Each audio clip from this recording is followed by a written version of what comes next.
Okay, settle down now. See, the new chapter is deductions under chapter 6A. Now, first of all, tell me something. Do you know how to calculate total income? How? So, we have to first think that thing in our mind, that how do we calculate the total income? First of all, tell me. To calculate the total income, we need 5 heads of income. First, we will calculate income from, then income from house property, then we will calculate PGBP income. Okay, then we will calculate all the 5 heads of income. I have already taught you that how to calculate the income under these 5 heads. Yes or no? Now, after you calculate the income of 5 heads. Now, for example, there is a question given. Okay, no? In your question paper, a question is given. Some details will be given about salary. Some details will be given about house property. Capital gain, they will directly give you in the question. Some details they will give you about PGBP. So by looking at those details in the question, you are supposed to calculate each and every head. Yes or no? Now after you calculate all the heads of income, it is not necessary that all the incomes which you are charging under each head belongs to you. Some incomes of other persons also included in your total income, meaning sometimes the income of minor child will come in your total income. So some incomes of minor child will be in your IFOS head. Some incomes of your spouse will also be clubbed in your total income. Yes or no? So while calculating each head of income, what you are supposed to do? You are supposed to consider your incomes also, and you are supposed to consider the incomes of other persons also. Meaning clubbing provisions are kept in mind. Yes or no? Now it is not necessary that always the results will be positive. Sometimes the results of calculation will be negative also. So you will have to do the set off and carry forward, and then you will get a total. So aggregation of these 5 heads, by keeping in mind the provisions of clubbing and set off and carry forward, this aggregate amount will be treated as your gross total income. So first you will have to calculate the gross total income. Now from this gross total income, no, you calculate chapter 6A deductions. You claim chapter 6A deductions. So if you want to claim chapter 6A deductions starting from ATC to ATU, first you need to calculate your GTI, because the chapter 6A deductions are allowed only from GTI. Okay. Now in your GTI, if there are certain special types of incomes like LTCG 112, LTCG 112A, STCG 111A, winnings incomes are there, 115BB, 115BBJ, unexplained incomes are there under section 115BBE. Those incomes in your GTI. From those incomes you are not going to get any chapter 6A deduction. So what you are going to do? You are supposed to reduce those incomes, because from those incomes you cannot claim chapter 6A deduction. Those incomes will be fully taxable in your total income. Full amount of those incomes you are supposed to show in your total income. So what you are going to reduce from here?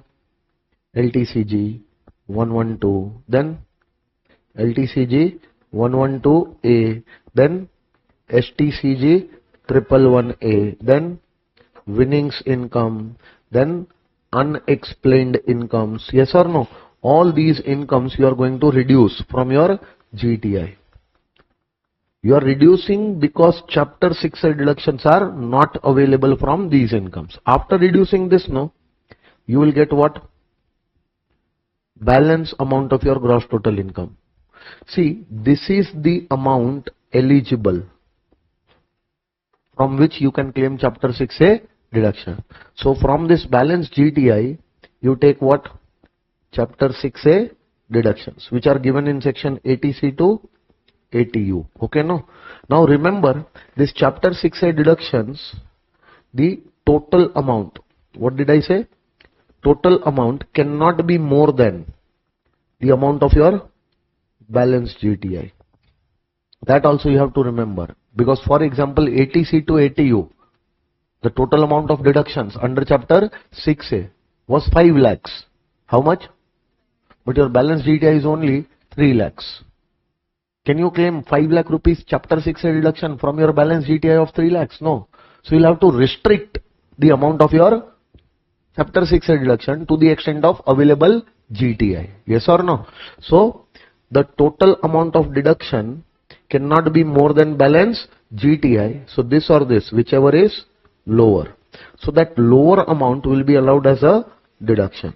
So from your balance GTI, this amount will be allowed as a deduction. You will get your total income. You will get your, but in your total income, those incomes you are supposed to show. Which incomes? From which chapter 6A deduction was not available. So you eliminated those incomes now. Now you have to add those incomes in your total income. And then the final amount will be treated as your final total income. Yes or no? So these incomes which you have already reduced here. Yes or no? What are you supposed to do? You are again supposed to add these incomes. Yes or no? Again supposed to add these incomes. Okay. So when you will add them, what you are going to get? Then you are going to get the final amount of your total income. Okay, no? So this is the way in which you are supposed to calculate your total income. Okay. Now this total income, out of this total income, on special incomes you are going to apply special rates. On the balance incomes, you are supposed to apply normal rates or 115 BSE rates as the case may be, and by applying those rates you are going to calculate your tax liability. So today we are going to learn what?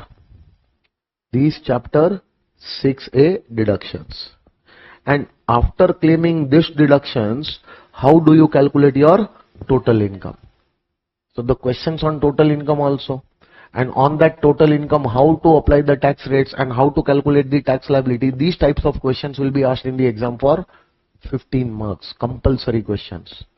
So now if you have to attempt that 15 marks question, you need to know from day one till today, whatever you have learned, everything should be in your mind, because from anywhere, anything can be there in the question.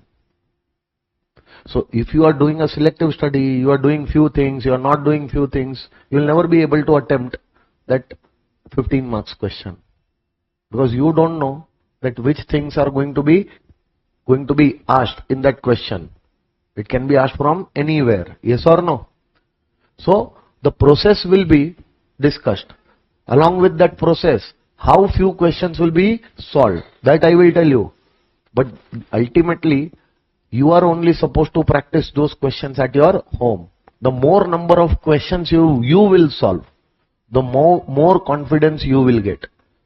Because even I cannot predict that what type of question they are going to, what exactly the things they are going to ask in the question. Because there are so many things, starting from first chapter till today, there are so many things, and there can be so many permutation and combinations which can be created in your total income question. Nobody can be perfect. Understanding? But if you get that perfection in each and every topic, try to focus on those areas where you are not comfortable in each topic. Okay. So have the perfection in single topics. And then consolidate everything in one question. Whatever they are going to ask, you will be able to write that answer. And it is not necessary that only they are going to ask. In the first question only they are going to ask you total income. No. Case scenarios they will prepare like that. Based on case scenario, you are supposed to calculate total income. 4 options will be given. A small question of calculation of total income also they might give, where they will have only 1 or 2 heads and 1 or 2 deductions. So for 10 marks also the question on total income can come. Understanding? So whatever you have studied, from that only the things will be coming in the exam. There will be nothing which I have not taught you will be coming in the exam. Everything which I have spoken in front of you in the class will be from that only in the exam. Okay, so how you are going to claim these deductions? Okay, and after claiming these deductions, how are you going to calculate total income? But for that, you should first know which deductions are there. So very important thing, the deductions are given in which chapter? Chapter 6, starting from 80C to 80U. How many deductions are there? Just see. 1, 2, 3, 4, 5, 6, 7, 8, 9, 10, 11, 12, 13, 14, 15, 16, 17, 18, 19, 20, 21, 22. And one more deduction, 23. So total 23 deductions are there. And out of these deductions, any deduction can be there in the exam. But which are the most important? They're going to ask those deductions. Without these deductions, they will not, make your question paper only.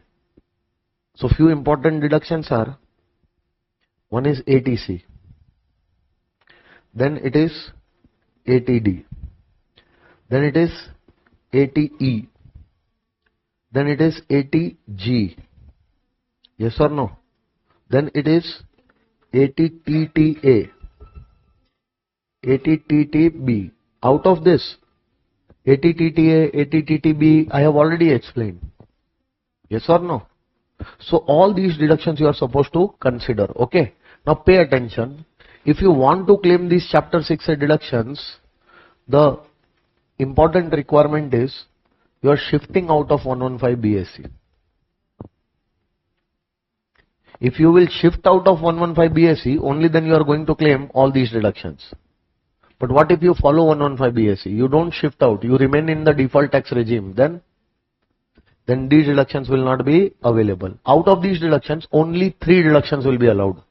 Only 3 deductions. And which are those deductions? Number 1, ATCCD 2. Number 2, ATCCH subsection 2. And number 3, ATJJAA. Only these 3 deductions they are going to allow.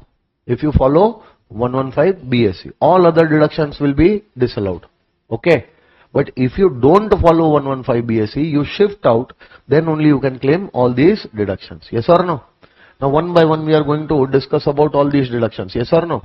So there will be entirely a series starting from C, ATC, triple C, CCD, then ATCCE, ATCCH, then C series will be over, then ATD, D series will start, ATD, double D, DDB, then D series will be over, then ATE, double E, double EA, double EB, then after ATE series, you will go to ATG series, G, double G, GGA, GGB, GGC. Just imagine how many sections are there.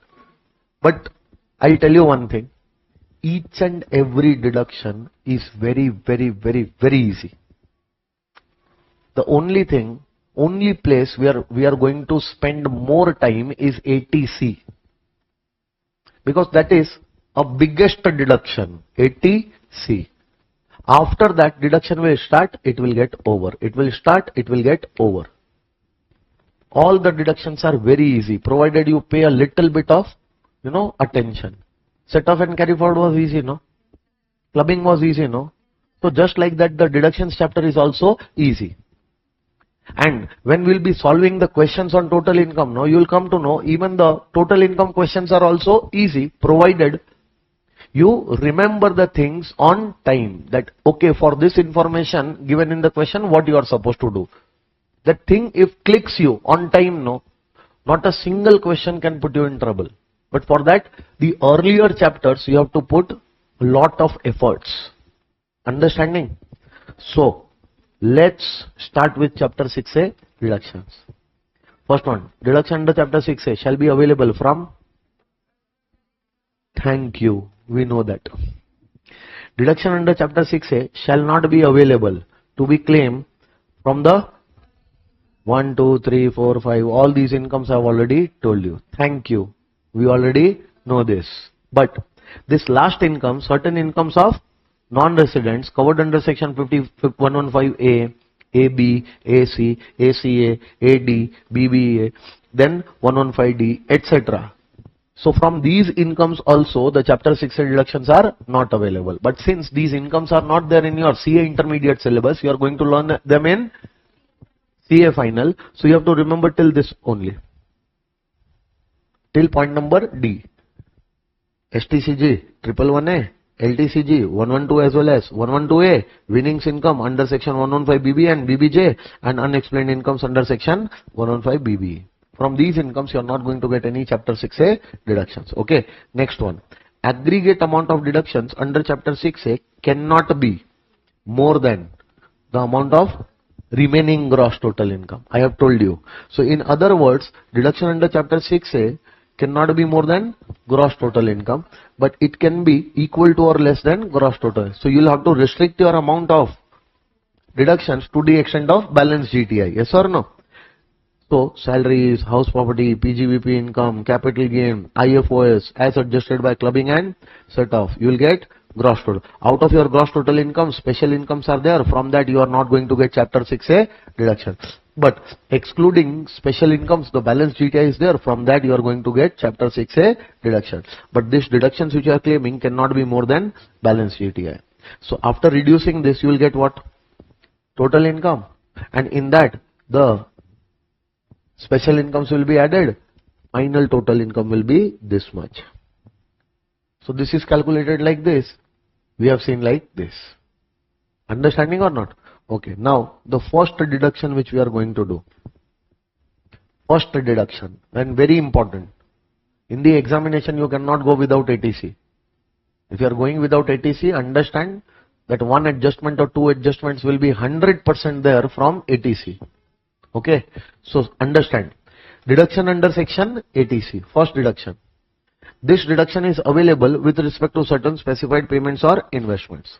So meaning during the previous year, if you have done certain specific type of payments or investments. So how many payments are there? Which payments are there? Which investments are there? Which you have to make? Those payments, those investments are specified under section ATC. Point number 1 to point number 18. 18 types of payments or investments. Any of these payments or investments you have made during the previous year. So these payments or investments will be allowed as a deduction from your GTI. But if you want to claim these payments or investments as a deduction from your GTI, you must be an individual or HUF. So only an individual or HUF can claim the deduction under ATC, provided that individual or HUF has made following payments or investments which are specified in ATC. So when these payments or investments are to be made? 15 years back, no? Or during the previous year? So during the previous year, you have to make these payments or investments which are specified. Aggregate amount of that. It is not necessary, no, that someone will make one payment. Out of these 18 payments, during the year, I have made 5 payments. And all those 5 payments are specified under section ATD. Someone can make 3 payments. Out of those 18 payments, these 3 payments are made by me during the previous year. Someone might be making 12 payments. Out of 18 payments, these 12 payments are made by me. So all those payments which are covered by section ATC, any of those payments are made by you during the previous year. You have to do the total. Aggregate amount of those payments will be allowed as a deduction under section ATC.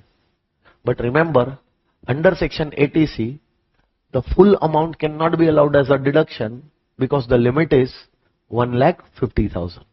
So the maximum amount of deduction which you can claim for these payments or investments is how much? 1,50,000. So if the aggregate amount of these payments or investments made during the year is more than 1,50,000, then that aggregate will not be fully allowed. Maximum 1,50,000. But what if that aggregate payments made by you during the year is only 1,20,000? Claim full 1,20,000 because within 1,50,000 whatever payments will be done we will be allowing as a deduction. Understanding or not? So first of all, are you an individual or HUF? Can you claim ATC deduction? Sir, if I am a company, you cannot claim ATC. Sir, I am a partnership firm. You cannot claim ATC. ATC deduction is specifically for individuals and HFs. And majority of the deductions which we are going to learn no are for individuals and HFs only. But out of those few deductions, you will come to see that they are available for all persons. Like ATG is there. Yes or no? ATJJA is there. So few deductions you will see that those deductions are available to all persons. But out of 23, majority of the deductions are available only for individuals and HFs. Because in CA intermediate level, they will ask you to compute the total income of an individual or HF only. Yes or no? So while calculating the total income of individual, these deductions are available. Yes or no? And they are only in your syllabus. Understanding? So tell me, individual HF can claim deduction under ATC. Is there any requirement that the individual should be a resident only? Individual HF should be a resident only? So nowhere it is written in ATC that if you want to claim deduction under section ATC, you should be a resident only. So the individual or HF can be a resident also, can be a non-resident also. But it will be allowed only to the individual or HF. So now assessee, since you are individual or HF, you can be a resident or a non-resident. During the previous year, you are supposed to make certain payments, or you are supposed to make certain investments. Which payments, sir? Which investments? They are specified under section ATC. List is given. Any of those payments or investments you do during the previous year. So the total aggregate of such specified payments or investments will be allowed as a deduction under section ATC, subject to maximum 1,50,000. So aggregate amount or 1,50,000, whichever is lower, will be your deduction under section ATC. Understood? That's it. ATC is over. Now you just have to remember the names of those payments and investments. If you see any of those payments or investment, do the total and take the deduction up to ATC. Understanding or not? But you have to remember each and every name. And there are certain limits on those payments. Payments beyond those limits will not qualify. Payment up to certain limit will qualify. Certain payments are there, certain investments are there. If you will make, they will fully qualify. But certain payments or investments, there are limits. And there are certain conditions also. See, if you satisfy this condition, only then this payment or investments will qualify. If you don't satisfy this condition, then this payment or investment will not qualify, even if it is specified. So these specified payments or investments, subject to conditions and subject to limits, wherever applicable, will qualify under section ATC. Understood? So one by one we are going to see those payments. Done, sir? Can you see this note? Read this note properly once. Read it at least 2 or 3 times. This note says that whatever deduction you are going to claim under section ATC will be further subjected to overall limit of ATCC. Right now you will not understand this. And right now I am not going to explain also. But just read it and try to remember whenever I'll ask you that one note was there below section ATC. So that thing I will explain along with section ATCC. Yes or no? So as of now, are you an individual or an HUF, resident or non-resident? Can you get section ATC deduction? For that you are supposed to make certain specified investments or payments during the previous year. So total of those payments or investments made during the year, during the previous year, will be allowed as a deduction subject to maximum 1,50,000. Yes or no? Now next, first payment. First payment is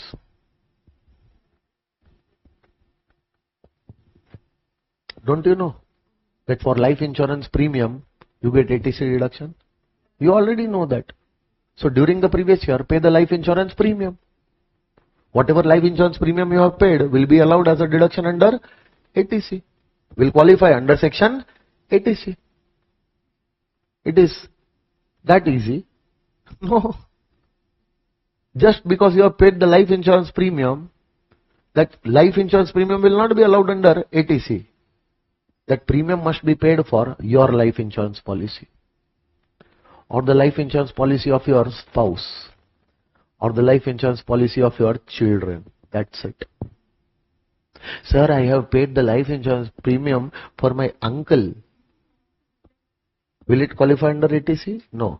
So if you want that the life insurance premium should be allowed as a deduction under ATC, then they are saying that you have to pay the life insurance premium during the previous year on whose life insurance policy? Yours. Assessee's life insurance policy. Yes or no? Or the life insurance policy of the spouse, or the life insurance policy of the children. And if the assessee is HUF, then HUF can pay the life insurance premium for any of its members. Understanding? Now life insurance premium should be paid for a life insurance policy. Yes or no? So that life insurance policy you have to take only from LIC? Not necessary. You can take that life insurance policy from any insurance company, any approved insurance company, including LIC. So can you take your life insurance from HDFC Life? Yes. Can you take your life insurance from ICICI Prudential? Yes. Any life insurance company should be there. But that company should be approved life insurance company, including LIC. So life insurance policy taken from whom? LIC or any other insurance company. For whom? For yourself, your spouse, or your children. And if you are HUF, then for your member. So only on the life insurance policy of this person's the assessee has paid the premium, and that premium will qualify. Now see, they will try to put you in some things. They will tell you you are paying the life insurance premium for your spouse, and spouse is not dependent on you. So there is no requirement that the spouse should be dependent on me. Even if the spouse is dependent or independent, whatever premium for my spouse I have paid will be allowed as a deduction. Will you remember this? They will deliberately tell you that the children for whom you are paying the premium, no, they are major children. They are not minor. There is no requirement under the Section ATC that the premium should be paid only for your minor children. You can pay the premium for your major children also. Children may be dependent on you, children may not be dependent on you. Sir, there was a super adjustment in one of the exams. They told you that assessee, this assessee, these are the details, and one of the adjustments. In that adjustment they said that assessee has a daughter whose age is 35 years.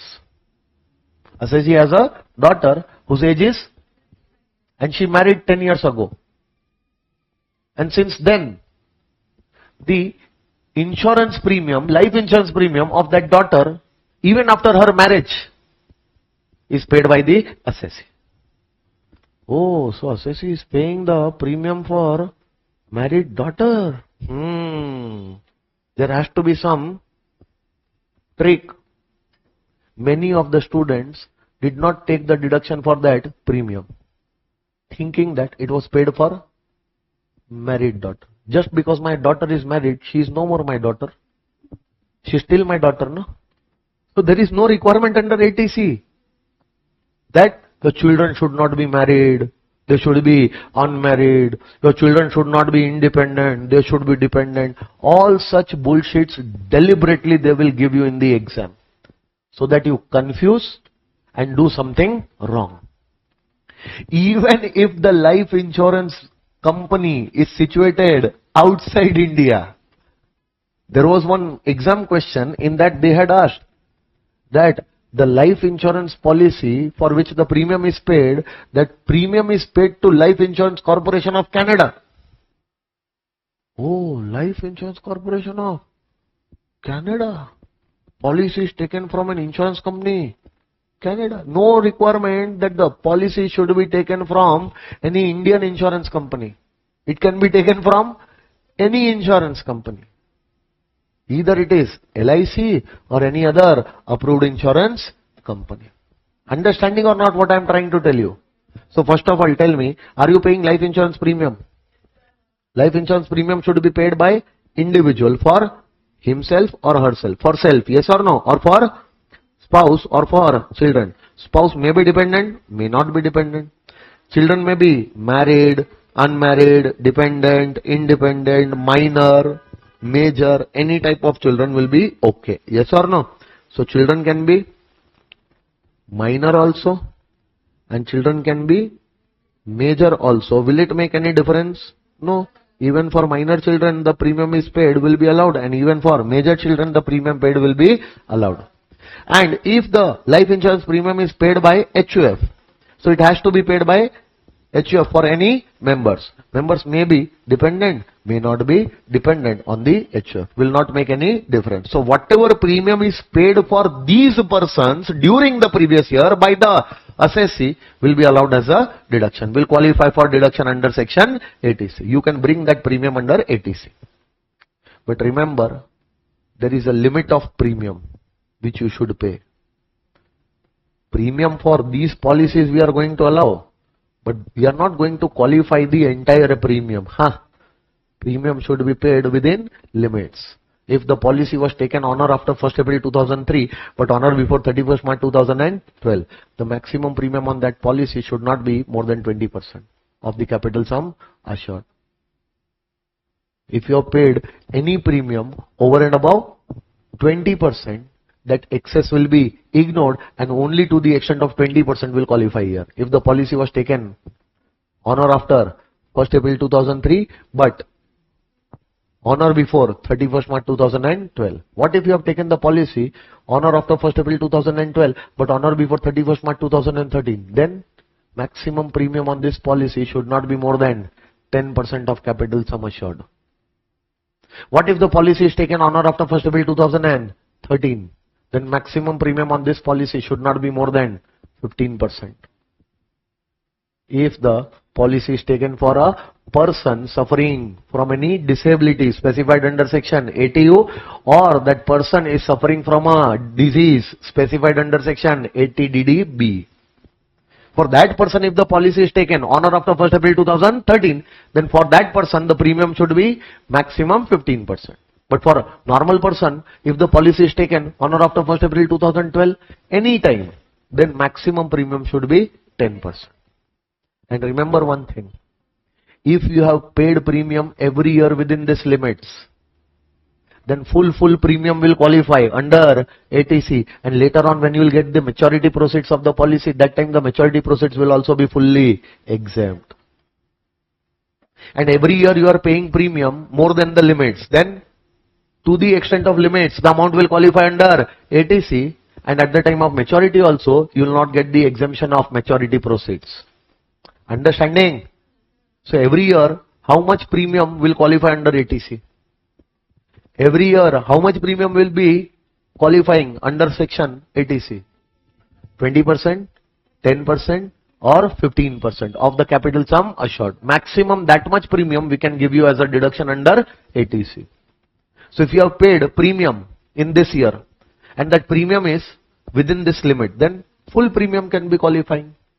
Full premium you can qualify under section 80C. But if you have paid premium in this year and the amount of premium paid by you this year is more than the limit, then up to the limit the amount will qualify under 80C and excess will not qualify, will be ignored.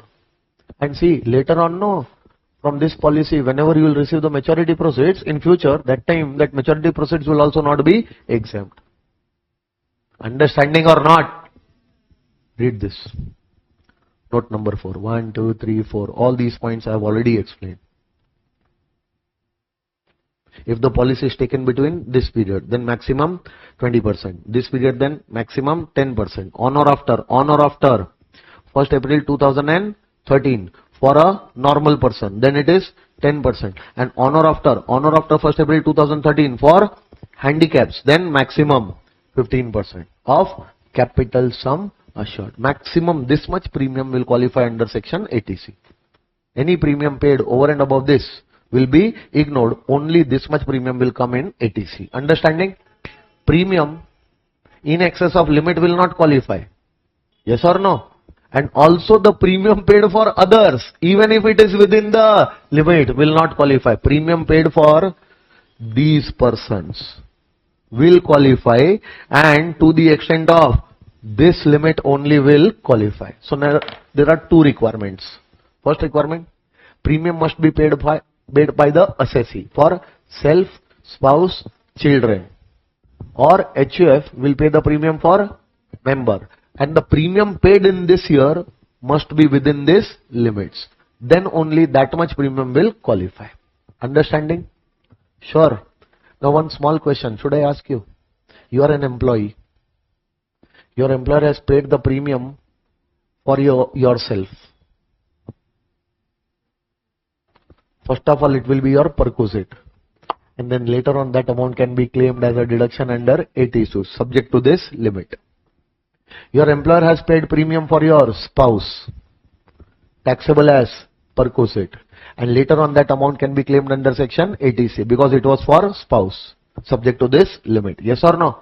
Your employer has paid the premium for your children, dependent, independent, any children. Yes or no? Taxable as perquisite, and later on you can claim it under section 80C, subject to this limit. But if your employer has paid premium for your parents, taxable as perquisite, but will not be allowed as a deduction under 80C. Even if it was within the limits, you cannot claim it under 80C. But if you would have paid for your parents, then also we were not allowing, no? Now your parents have, your employer has paid for your parents, then also we are not going to allow. We'll consider that as your perquisite, but that amount will not be allowed as a deduction under 80C, because deduction for life insurance premium is allowed only for yourself, spouse and children. Understanding? Sure, sir. See this. Premium for them and life insurance premium of the assessee or his or her spouse or children paid by such assessee's employer shall be treated as taxable perquisite in the hands of such assessee, and such premium shall also be eligible for deduction under section 80C. Eligible for deduction under section 80C, subject to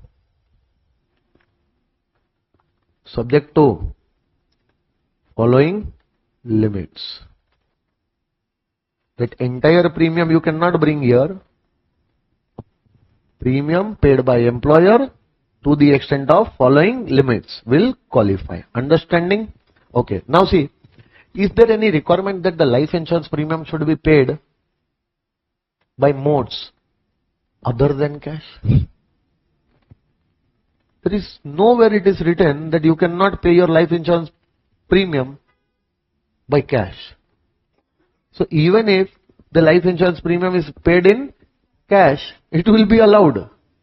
See the restriction you will see, this type of restriction you will see under section 80D. When you will talk about what? Mediclaim premium.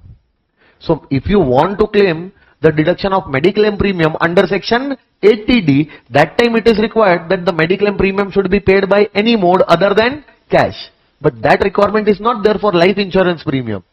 Deliberately they will tell you in the question that you have paid the life insurance premium by way of cash. And immediately the students will see, ayyo, cash, not eligible, gone. It was eligible.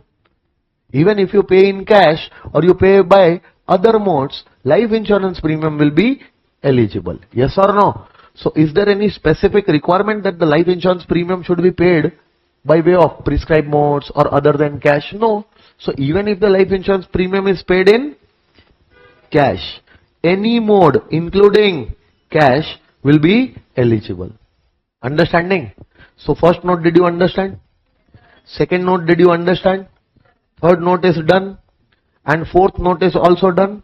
Now read the last two lines.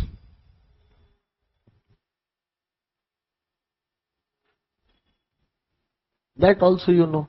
Life insurance premium paid for any other person by the assessee will not be allowed as a deduction, even if it is not paid in cash, even if it is paid within the limits, no need to claim that as a deduction. Now one very important thing I will tell you. Okay.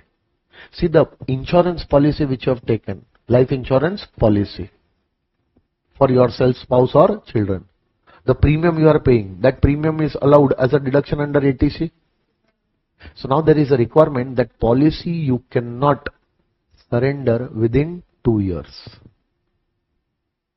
You have to continuously keep on paying the premiums of that policy for at least 2 years, starting from the date of issue of that policy. So the date on which the policy is issued, from that date till 2 years, you cannot surrender the policy. Or you have to keep on paying the premiums. Whatever premiums becoming due, you have to pay all those premiums. What if you have surrendered the policy within 2 years? Or you have stopped paying premium within these 2 years? Then whatever premium on this policy you have already claimed under section ATC will be deemed as your income under the head IFOS. Section 59 will come in the picture now. Do you remember section 59? Under the head IFOS, deemed income, yes or no?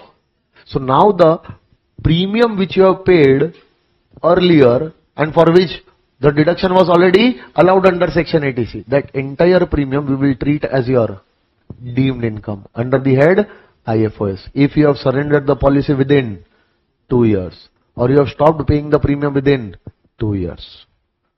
So in the year in which the policy is surrendered or in the year in which you have stopped paying the premium, in that year, whatever premium allowed earlier will be deemed as your income under the head IFOS. Will you remember this? Read this, note number 5.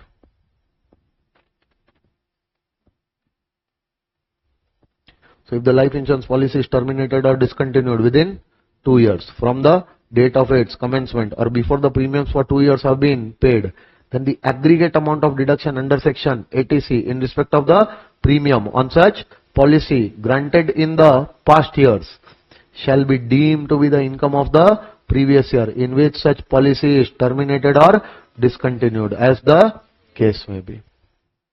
The same point I have explained, yes or no? Now, a last thing, then this first payment will be over. Out of 18 payments, this is the first payment for which you are going to get the deduction under ATC. And for this single payment, you have to keep so many things in mind. Okay. Now, can you pay, for example, there is a policy, okay, no? Life insurance policy. Life insurance policy, the capital sum assured on that policy was, example, 10 lakh rupees. How much? And the term of the policy, for example, the term of the policy was 10 years. So you took this policy from any insurance company. So that life insurance policy you have taken from, for example, LIC or other insurance company. Okay. So now that company wants to issue the policy. Okay. Now, for example, the policy was issued. Policy was issued on, example, 1st of August 2025. When the policy was issued? And what is the term of the policy? Meaning the maturity of the policy will happen in which year? Maturity will happen on 1st of August 2035. This year the maturity will happen. Meaning you have taken the policy in previous year, 25, 26. That is going to mature in which previous year? Previous year 35, 36. And what is the term of the policy? 10 years. Okay, no? So now see, there are two ways in which you can pay the premium on this policy. Insurance company will give you two options to pay the premium. One option is pay the regular annual premiums. First option, pay the, so premium on this policy can be paid regularly on an annual basis. Regular annual premiums. Yes or no? So the insurance company is saying that, see, for this 10 lakh rupees of policy, every year you are supposed to pay us a premium of 95,000. How much? This is a yearly premium. So for 10 years, keep on paying 95, 95, 95, 95, 95. So for 10 years, how much total premium you are going to pay? 9,50,000. Okay. So after 10 years, whenever the policy will mature, on maturity, you will get how much? Example, you will get 11,90,000. How much maturity amount you are going to get? 11,90,000. So tell me, for 10 years, how much premium you have paid? 95 into 10. 9,50,000 premium you will pay. And when your policy will mature, you will get how much? So that entire 9,50,000 will come. And over and above that, how much amount will come? And that 2,40,000 will be exempt. Because the yearly premiums are within the limit of 10%. 10% of capital sum assured. So what was the capital sum assured? Tell me. 10 lakhs. 10% of that. Why are you taking 10%? Assuming that the person for whom the policy is taken is not a handicap. And the policy is taken on 1st of August 2025. Meaning on or after 1st April 13. Yes or no? So for this policy, how much should be the premium? 10%. So 10% of 10 lakh is 1 lakh. And within 1 lakh, 95,000 every year you pay. So every year 95 will be allowed under section 80C. Yes or no? And later on the maturity, how much amount you are going to get? 11,90,000. That 11,90,000 will also be fully exempt. Because the annual premiums paid every year was within the limit of 10%. And also the amount was not more than 5 lakhs. If you remember, policies issued on or after 1st April 2023. So the annual premium is also not more than 5 lakhs. Yes or no? And the annual premium is within the limit of 10%. So later on, whenever you will get that maturity, 11,90,000, fully exempt. In that 11,90,000, the 9,50,000 will come back to you. And the balance 2,40,000, which will be your return from this policy, that 2,40,000 will also not be taxable, fully exempt. Yes or no? This is the first option. Now see, company is giving you another option. Do one thing. Instead of paying annual premiums, you can pay single premium for 10 years. And these policies are known as single premium policy. You can pay a single premium. So for 10 years, total premium, if you can pay the total premium right now. So how much was the total premium? 9,50,000. We'll give you discount in that. Since you are paying the entire premium at once, no? So we'll give you discount. How much discount? Heavy discount. Pay the 10 years premium, which you would have paid how much? 9,50,000. Instead of that, pay only 8,80,000. How much? At once. So now, for 10 years, entire premium is paid in this year. Every year, are you going to pay the premium? Or you have paid the premium in this year only? So how much will qualify under ATC? The limit is 10%. 10% of 1 lakh is? Sorry, 10% of 10 lakh is? So out of this 8,80,000, how much will qualify? 1 lakh. Remaining 7,80,000 will be wasted, no? If you do that, no, you are a mad fellow. You are applying that limit of 10%, which is annual premium limit. You are applying that limit on the single premium for 10 years. Is it a premium for 1 year? Or it is a premium for 10 years? And that since that 10 years premium you have paid in this year, yes or no? That does not mean that it will qualify entirely in this year. Out of this, some amount this year, some amount next year, and then compare that amount, every year amount. So you have to spread this premium over the number of years. How many years you will spread this? How many years you will spread this? Wrong. You have to spread this premium over the number of previous years covered by the term of the policy. Policy term was 10 years. But you don't have to spread over the policy term. You have to spread over the number of previous years covered by policy terms. So when your policy started? 25-26? In the previous year 25-26? And when your policy is going to get matured? So how many previous years are covered by the term of your policy? So 10 only, no? Count. Count, no. Count.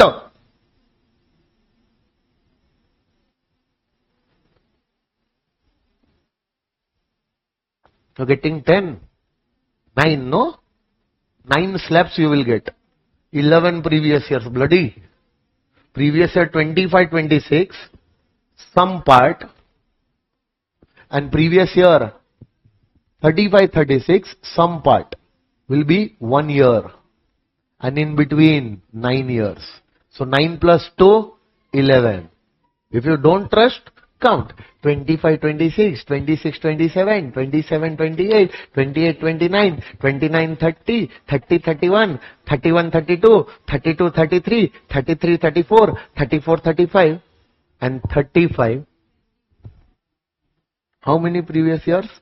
From this year to this year, 11 previous years. So your term of the policy, 10-year term, is spread over 11 previous years. So you also spread this premium over those 11 previous years. Out of this premium, some premium is paid for 25, 26. Out of this premium, some premium is paid for 26, 27. Likewise, during the term, how many previous years are covered? 11. So this single premium has to be spread over the number of previous years covered by the term of the policy. So how many previous year? Previous year 25, 26 to previous year 35, 36. This is the term of the policy. 10 years term is spread over these many years. So you have to check how many previous years. Not the term, you have to check how many previous years. Come on, how many previous years?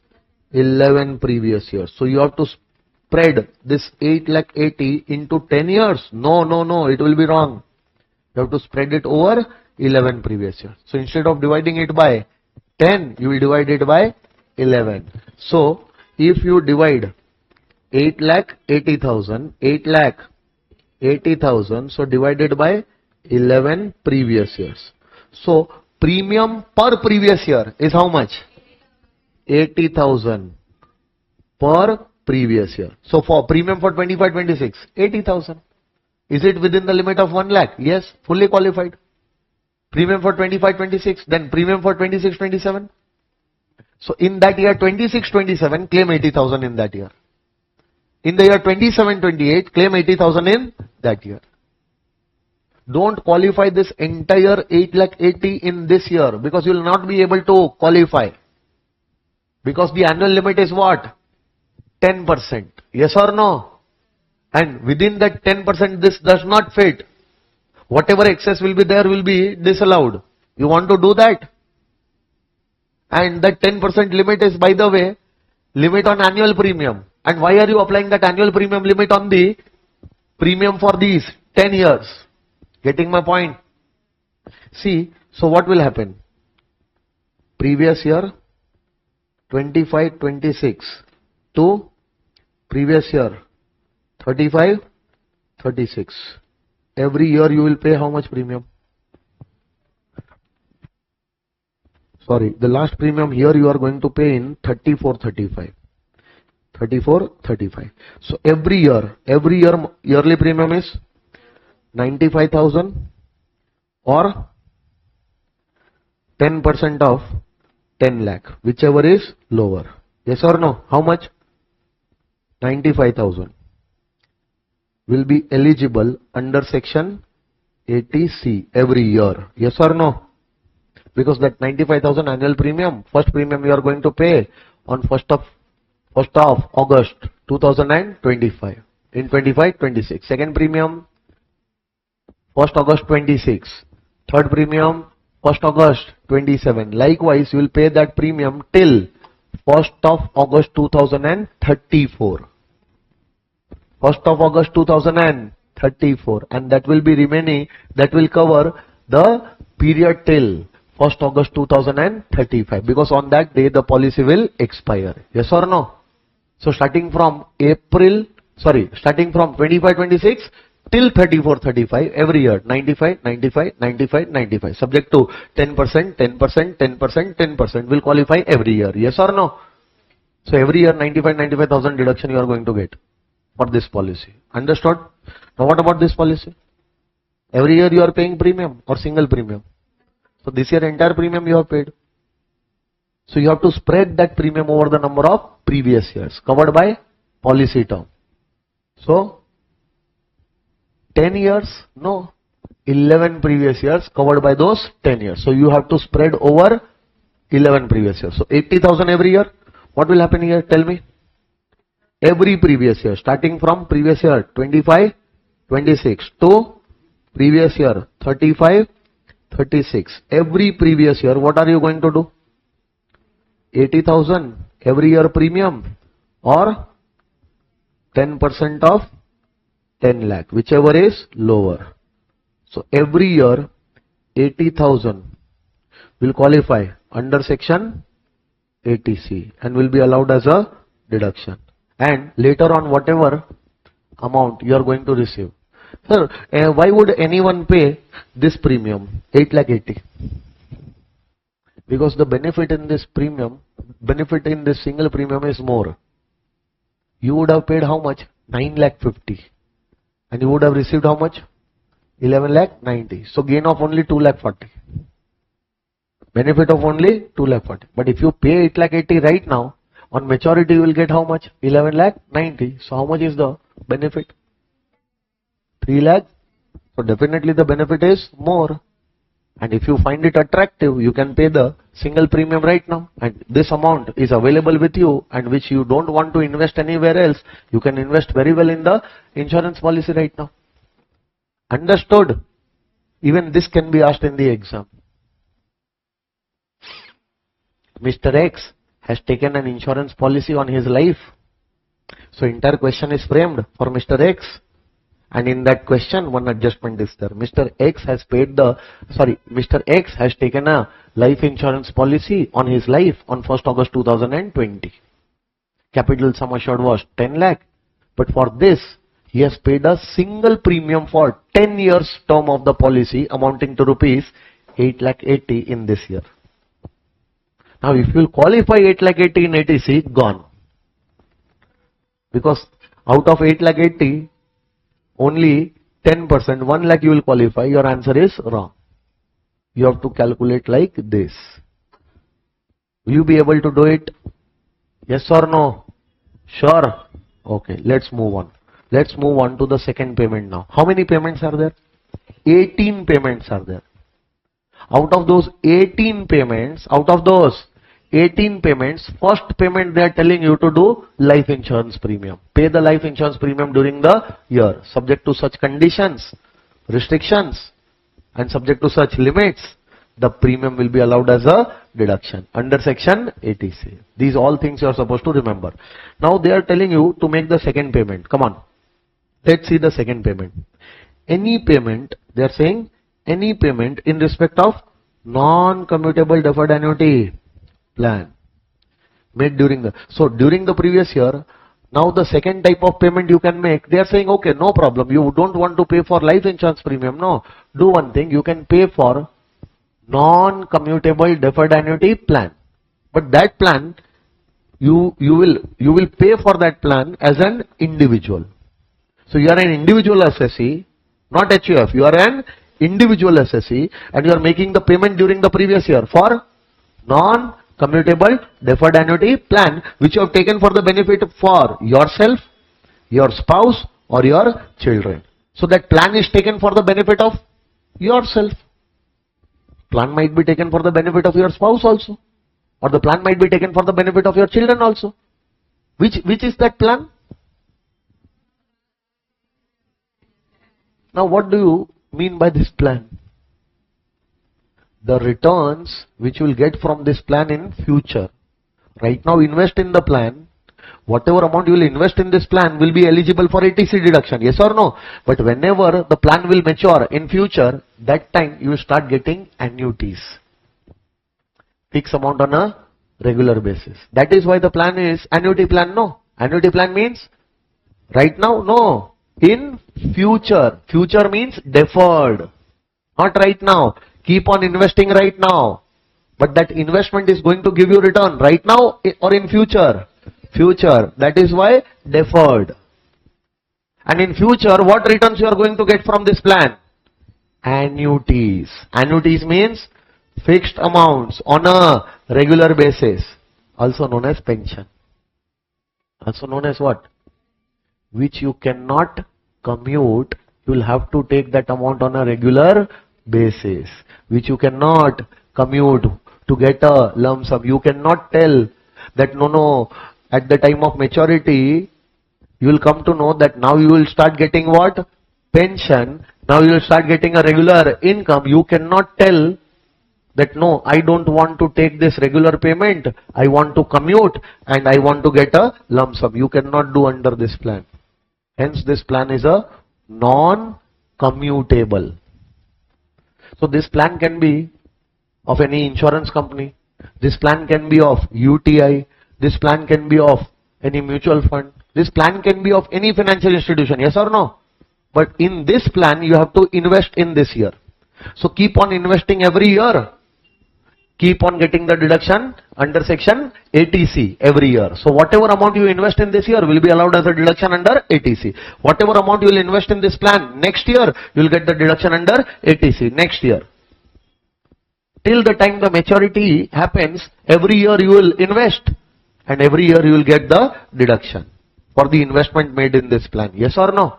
And at the time of maturity, not now, later on, you start getting annuities, which you cannot commute for a lump sum. You have to keep on getting that annuities in future. So that is the reason why the name of the plan is non-commutable, deferred annuity plan. So this plan has to be taken by any individual assessee for himself, spouse or children. And in that plan, whatever amount is invested in this year, in this previous year, will qualify for 80C deduction without any monetary limit. Whatever amount invested in this year, full amount will qualify for 80C deduction. There is no monetary limit. Understood? So first payment is LIC, no. Life insurance premium paid to any insurance company, any life insurance company. Yes or no? LIC premium, LIC premium.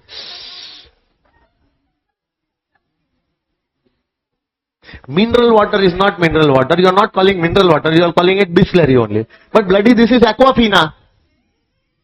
Shoes are there. You are calling it Nike, but this is Adidas. I am talking about life insurance premium. LIC. Life insurance paid to, life insurance premium paid to any insurance company. Yes or no? Tell me, first payment, first payment. First payment, life insurance premium. Second payment, payment for non-commutable deferred annuity plan. Now, this non-commutable word is there, no? Remove that word. Remove that word. It will not become commutable. The word will be removed, only something will remain. Ayyo. If non-commutable deferred annuity plan, this word is there, remove this word. So what will remain? So, commutable. It is a deferred annuity plan. So remove this word, what will remain?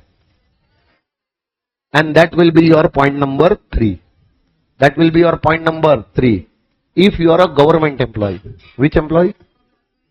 And from your salary, some amount is deducted every year. And that amount which is deducted from your salary is every year invested in deferred annuity plans. Which plans?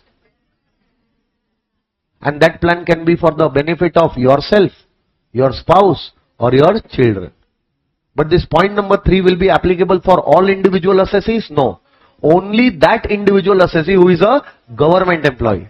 And from your salary, every year some amount is getting deducted. And that amount which gets deducted out of your salary income is invested every year in deferred annuity plans, taken for the benefit of yourself, your spouse or your children. Okay.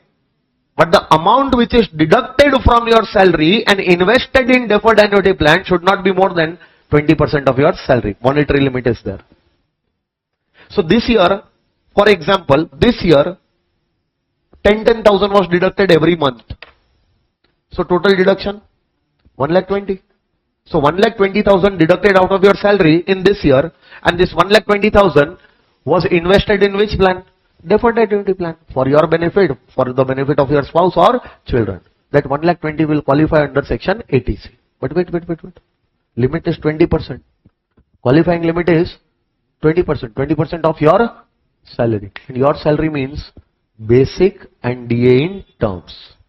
Basic and, so for example, your basic and DA in terms, total was 10 lakhs. Total was, so 20% of that, 2 lakhs. So amount which should be deducted from your salary and which should be invested should be how much? 2 lakhs or less than that. How much is actually deducted? 1,20,000. Full amount will qualify. Yes or no? But sir, my salary was only 5 lakhs. What was my salary? Basic plus DA in terms was only 5 lakhs. 20% of that. So every year, how much amount should be deducted and invested? 1 lakh. How much is deducted and invested?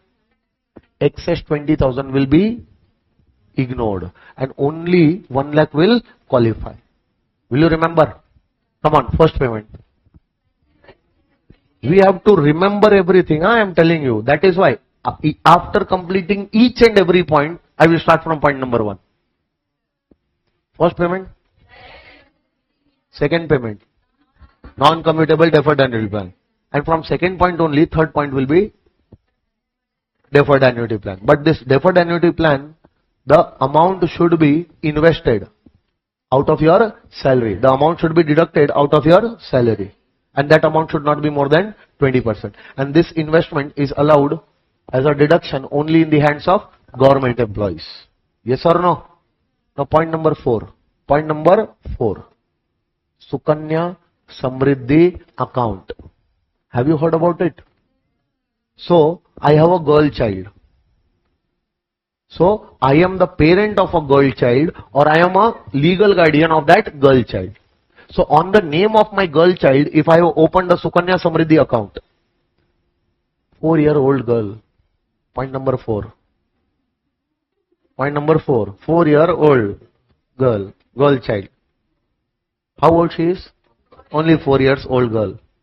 I am the parent or I am the legal guardian of this girl child. So on the name of my girl child, I will open a Sukanya Samriddhi account. So I will go to any post office or I will go to any nationalized bank like SBI and all, and I will tell them that I want to open a Sukanya Samriddhi account on the name of my girl child. So they will give me a form and I will open an account. I will fill up that form and I will open an account, Sukanya Samriddhi account. Now every year I have to deposit some amount in that account. The amount which I will deposit this year will qualify for deduction under 80C. The amount which I will deposit next year will qualify as a deduction under section 80C in the next year.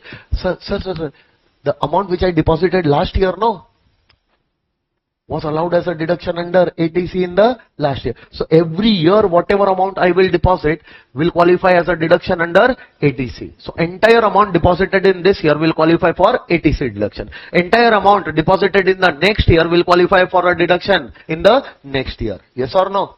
And on that deposits, every year some interest is also credited.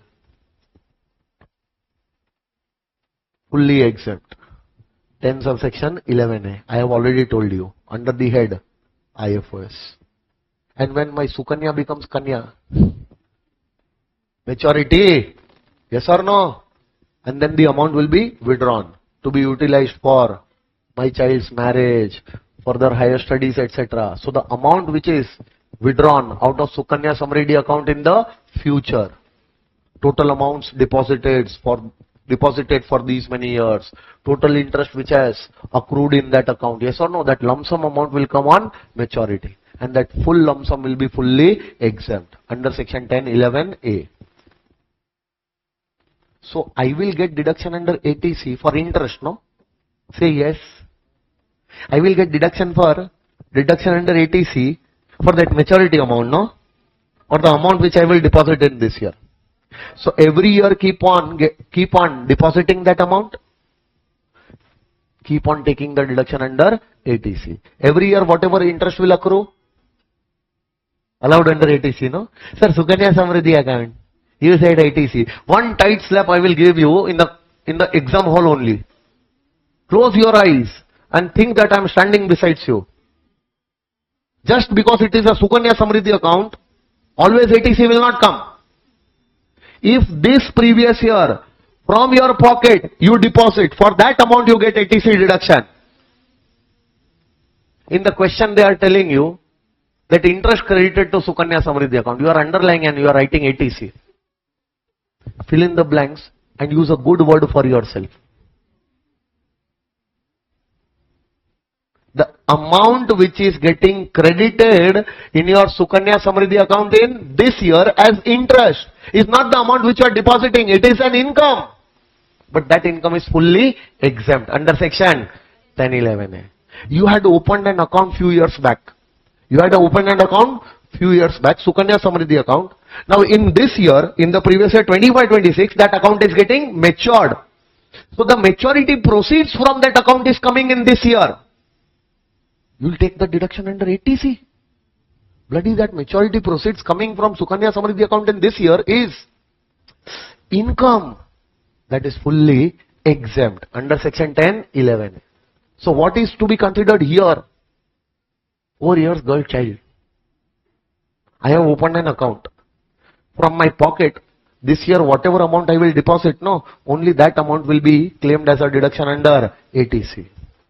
But that account should be opened on the name of my girl child, of whom I am the parent or I am a legal guardian. Understanding? Sure. First point. Second point. Non-commutable deferred annuity plan. Third point. Deferred annuity plan. Fourth point. 4 years child. Sukanya Samriddhi account. How many heads are there? 5 heads. So point number 5. Point number 5. How many heads? Which is the first head? Salary. So salary head will be there. And you have already done this. Do you know SPF account, RPF account, UPF account, ASAF account? So you are my employee. This year from your salary some amount is deducted. This year from your salary some amount is as your employee's contribution, and that amount is invested in your SPF account, RPF account, UPF account or ASF account, yes or no? So whatever amount during the previous year 25-26 from your salary, whatever amount in this year is deducted and deposited in your RPF account, SPF account or ASF account will be allowed as a deduction to you under section ATC. But the amount which was deducted from your salary in this year and was invested in UPF account will not be allowed as a deduction. Why?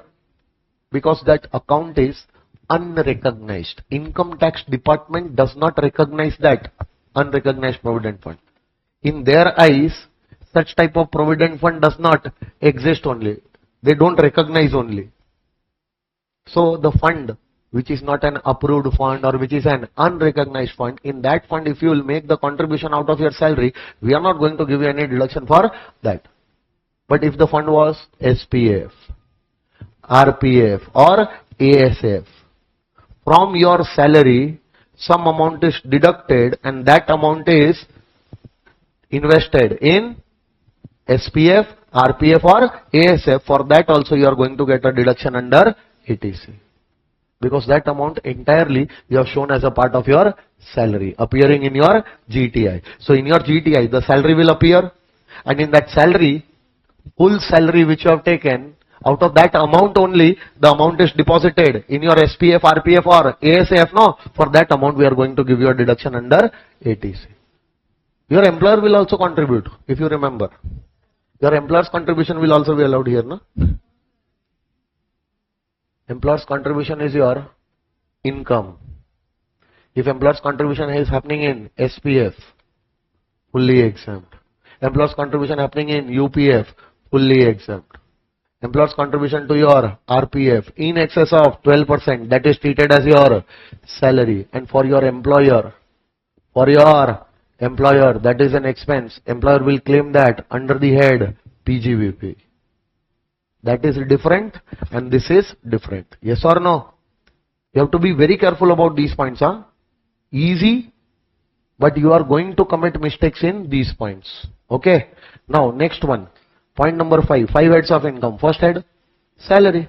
So under the head salary, from your salary, your employer deducted some amount as your employee's contribution for RPF, SPF, ASF, and but not UPF. But not. Point number 6 will be PPF. Point number 5 was Provident Fund. So point number 6 is also Provident Fund, but it is Public Provident Fund. It is. So can you open a PPF account under the PPF scheme of the central government? Yes. Go to any post office or go to any nationalized bank and open a PPF account. But that account will be open for how many years? 15 years. And every year in that account you have to deposit some amount. Minimum 500 deposit has to be made every year. And maximum deposit in a year allowed is 1,50,000. So in a single PPF account, every year to keep that account active, minimum deposit in a year should be 500. But the maximum deposit per account allowed as per the PPF rules is 1,50,000. In one account, maximum amount can be deposited in a year is 1,50,000. So during the previous year, whatever deposits you have made in your PPF account, that will qualify for 80C deduction. But the PPF account should be on your name, on the name of your spouse, or on the name of your children. And if you are HUF, then the PPF account should be on the name of your member. So individual has deposited this year some amount in the PPF account. PPF account of himself, PPF account of spouse, or PPF account of children. In that PPF account, whatever amount is deposited in this year will be qualified as a deduction under section 80C. Next year some amount will be deposited. Next year that will qualify for 80C. Last year some amount was deposited, that got qualified in the last year. After 2 years some amount will be deposited, that will be qualifying as a deduction after 2 years. Yes or no? So every year whatever amount you are going to deposit, that amount will qualify under section 80C. And every year some interest will be credited. So this is not a deposit made by you, this is interest credited to PPF account. This is not money going, this is money coming in the PPF account. Is it your income? Is it your income? What happened all of a sudden? She left.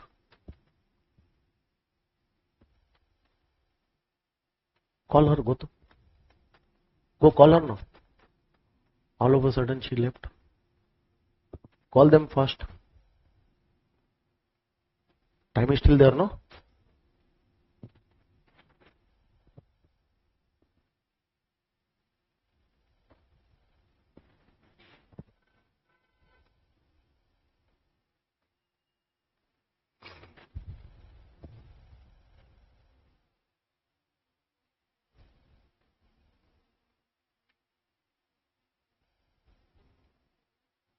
Coming? Coming, no? Come.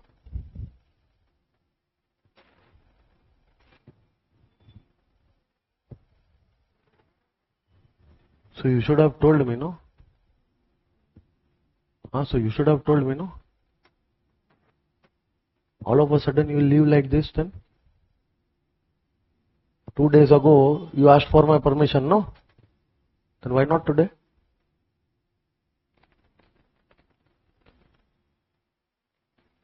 Go.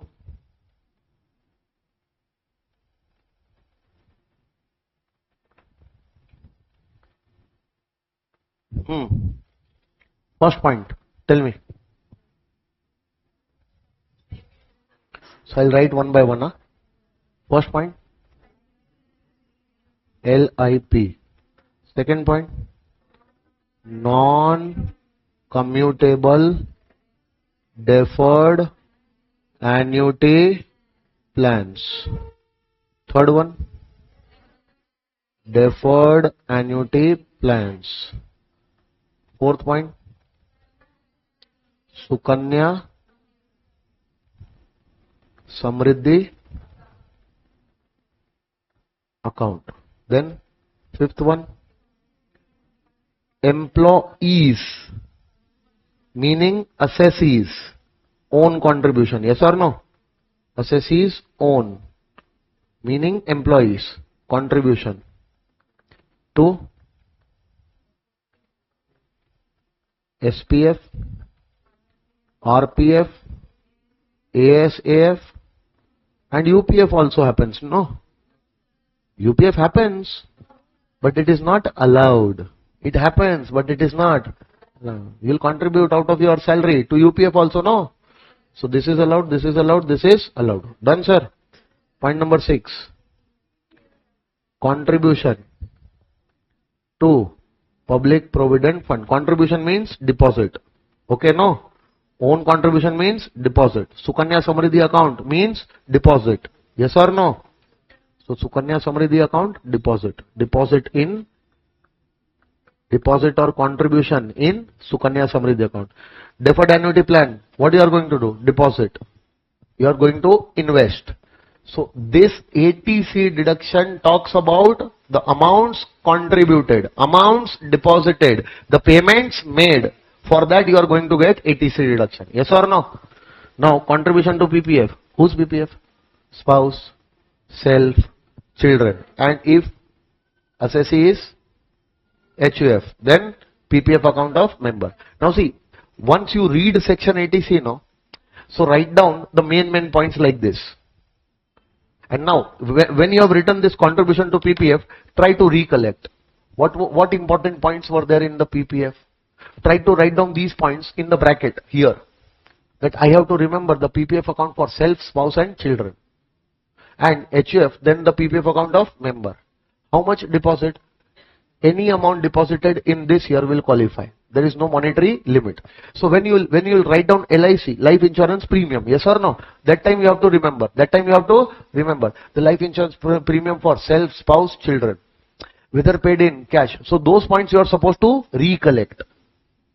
And if you recollect all the points, then no problem. So this is the way in which you should revise. Write down the main point and what are the important points to remember. Write down the main points and what are the important points. For example, you are coming to the third point, deferred annuity plan. So deferred annuity plan was only for central government employees, and maximum 20% of salary. Those things you should recollect. Getting my point? So next one, come to point number 7. 7, thala for a reason. 7 means national cricket team. National cricket team. Dhoni was the captain, no. From 7, no. We remember Dhoni. And who was Dhoni? Captain of national cricket team. Which cricket team? So national word should immediately come in your mind. Which word? National. So national savings certificate. National savings scheme. National savings certificate. And National Housing Bank. National Bank for Agricultural and Rural Development. Can you see national words are there? National cricket team. Point number 7. Dhoni, captain of national cricket team. National word. Point number 7. Yes or no? So, if you are investing in this year, in the previous year, you are making an investment. Where you are making investment? Where you are making the contribution payment? National saving scheme. Or in this year, whatever contribution or deposit or investment you have done in this year in national savings certificate. Whatever payment you have done in this year or investment you have done in this year in notified schemes of National Housing Bank, and the amounts which you have invested in this year in the notified bonds of NABARD, National Bank for Agricultural and Rural Development. So any of these payments you make in this year, the entire payment will be eligible for deduction under ATC. So, National Savings Scheme, National Savings Certificates, National Housing Bank and NABARD.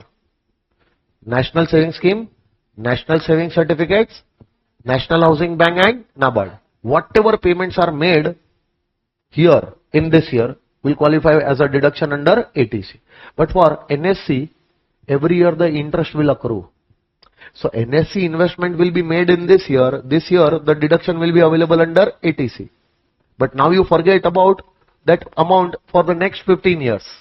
Every year interest will accrue and will be reinvested. If you remember, 2 days back only I have told you. Whatever investment has happened, that will be allowed under ATC, but every year you will get interest.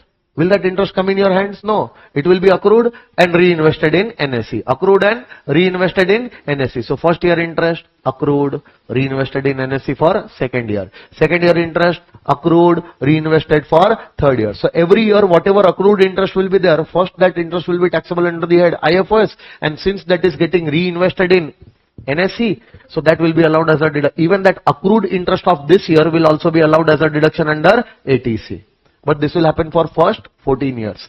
15th year interest, it will accrue, but it will not be reinvested for the 16th year, because after 15th year expiry, this is going to be coming in your hands. And since it will not be reinvested for the 16th year, that interest of the 15th year will not be allowed as a deduction under ATC. Will you remember this? Point number 1.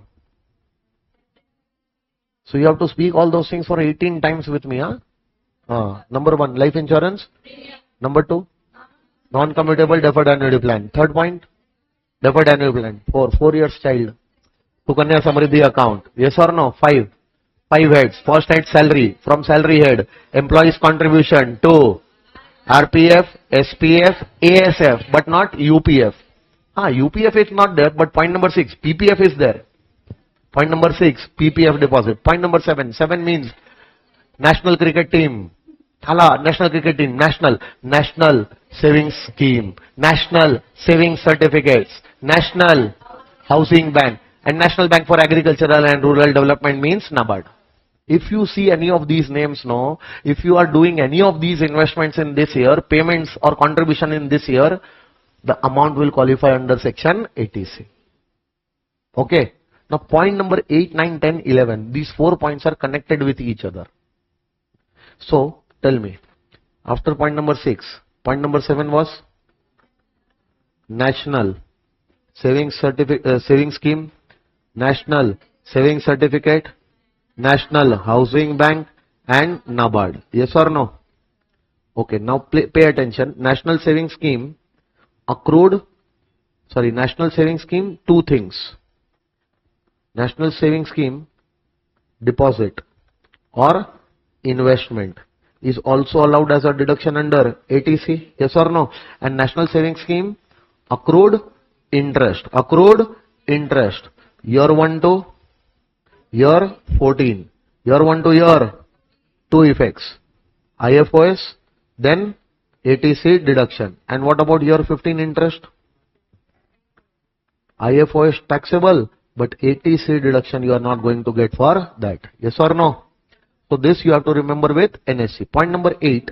See, now I will write point number 8. After point number 8, from 8 I will derive 9. From 9 I will derive 10. And from 10 I will derive 11. Yes or no?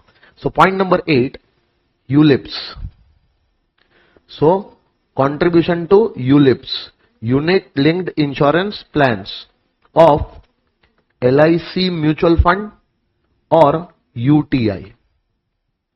Any mutual fund or only LIC mutual fund? So there are certain plans or investments which you can do in mutual funds and UTI. So the first investment in the mutual fund or UTI, what type of investment you can do? This year you are buying their unit linked insurance plans. So these plans have benefit. I have already told you about ULIPs. You might not be remembering that, but I have already told you about ULIPs when we were doing capital gains chapter. Definition of capital gain. A, B, C, that time only, the C part, I have already told you that time. What is ULIP? This is nothing but an insurance plan, but have a benefit of units. So you keep on paying the premium every year. Hello? Some part of that premium will be used for insuring your life, but the major component of that amount will be treated as your investment in units. Against that you are going to be issued units. So if you pay premium in this year, out of that premium, some premium will only be for life insurance, but the balance amount, against that the units will be issued. So unit will be issued at today's value, then next time when you will invest at that time value, these units will keep on getting accumulated till the time the policy is not matured. So at the time of maturity, whatever number of units are accumulated, at the time of maturity, whatever is the value of those units, that much value will come to you as your maturity proceeds. Understanding? Subject to certain condition, it is exempt also. But if it is not exempt under section 1010D, capital gain is also calculated. Because for capital gain purpose, the ULIPs are what? Capital asset, whose maturity amount is not exempted under section 1010D. When that amount will be exempt, and when that amount will not be exempted, it will be taxable under capital gain. Those things are not there in your syllabus. Hence, we have not done that. But ULIPs investment happens this year. So this year from your pocket, you are investing in ULIPs. Which ULIPs you are purchasing? The ULIPs must be issued by LIC mutual fund or UTI.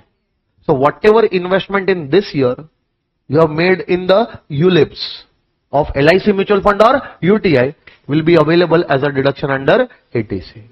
But promise that the participation in the ULIPs from the date of issue of this plan, from that day for the next 5 years. For normal life insurance policy it was only 2 years. But this type of insurance policy, which is with units benefit, yes or no? So for this type of policy, 5 years time, you have to make sure from the date of issue of this policy, from that day till 5 years, all the contributions you are supposed to make every year. You have to keep on participating in ULIPs for 5 years. So every year, pay the amount will allow as a deduction under ATC. Every year, pay the amount will allow the deduction under section ATC. But if you stop making contribution within 5 years, you stop participating in the ULIPs for within 5 years from the date of its first issue, yes or no? So from that year onwards, you will stop getting the deduction also. And the deduction which we have already allowed you earlier based on the investment in ULIPs, that deduction will also be treated as your deemed income under the head IFOS. So first year investment was made, ATC deduction was taken. Second year also investment was made, ATC deduction was taken. Yes or no? But in the third year, meaning before completion of 5 years. Yes or no? In the third year, what you did? You told the insurance company that I don't want to participate in ULIPs. So no problem. You have stopped participating. Now you don't want to contribute. No problem. No problem. But whatever amount you had invested earlier, and based on that we allowed under section ATC, that entire amount we are going to take as your IFOS income. Deemed income under the head IFOS. In the year in which you will stop participating in ULIPs. This is your point number 8. Come and see point number 8. So if you are making contributions or subscription to unit linked insurance plans of UTI or LIC mutual fund, so if you are an individual, make that contribution for yourself, your spouse and children. For life insurance policy, normal life insurance policy also, this was the case, no? So for unit linked insurance policies also the same case is there, yes or no? If you are HUF, you can contribute in ULIPs for any member. Done, sir. So whatever contribution made in this year will be allowed as a deduction under ATC. Read this note.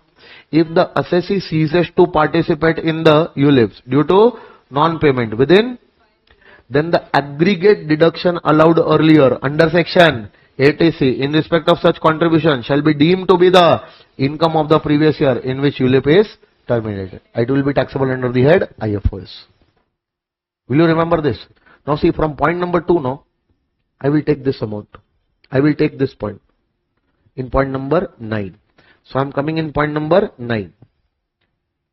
Now instead of LIC mutual fund, I will write any mutual fund. Instead of LIC mutual fund, I will write and I will write UTI. Now it is not necessary that you can invest in the ULIPs only.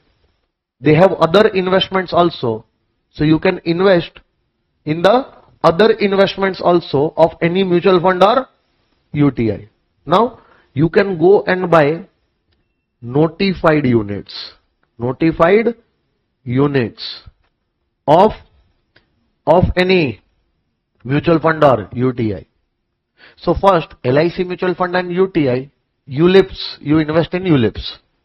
Then any mutual fund or UTI, you go and invest in their notified units. Now see, the notified units are those units which are issued under the equity linked saving schemes of mutual fund or UTI. So this mutual fund or UTI is running any equity linked saving schemes. So you are going and participating in the equity linked saving scheme. Do you know SIPs are made able? SIP, systematic investment plan.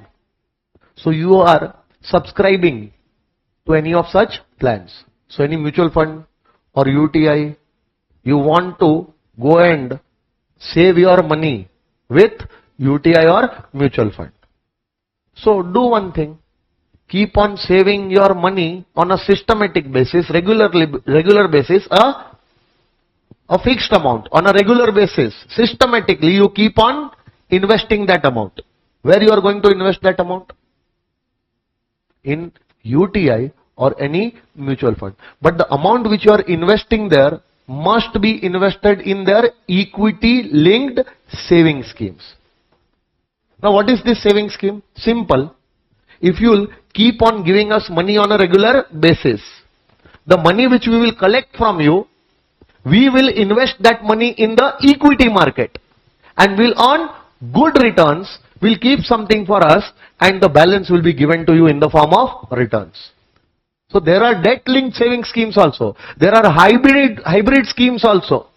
Hybrid schemes, combination of equity and debt. Debt linked schemes, only debt. So if you want to keep your money safe, go and invest in debt linked schemes. If you want to, earn more return, some risk will be okay, then go and invest in equity linked saving scheme. But you want to have a balanced portfolio then? You want some security also of your funds and a decent return more than debt, then go and invest in hybrid schemes also. So they will come up with different type of scheme. Who will come? UTI or mutual fund. And in their schemes you are going and you are investing. Which scheme? Only ELSS. Only ELSS, equity linked saving scheme. So you go and invest in the equity linked saving scheme. In return, you are going to get units. So what are you doing? You are investing in units. So whatever amount you have invested this year in the units, but those must be notified units, which are issued under the equity linked saving schemes of UTI or mutual fund. Whatever amount you have invested in this year will be allowed as a deduction under ATC. Will qualify for ATC deduction. Okay? You want to go? Bye. 10th. Point number 10. See, this any mutual fund or UTI, I will carry forward this to next point. Point number 10. So now, any mutual fund is there or UTI is there? Yes or no? Now, any mutual fund or UTI, their notified pension fund is also there. What is there? Notified pension fund is also there. So they have different types of products to sell to the investors. One product is unit linked insurance plans. Other product is units, which they might issue under different savings schemes, or they have set up their own pension fund also.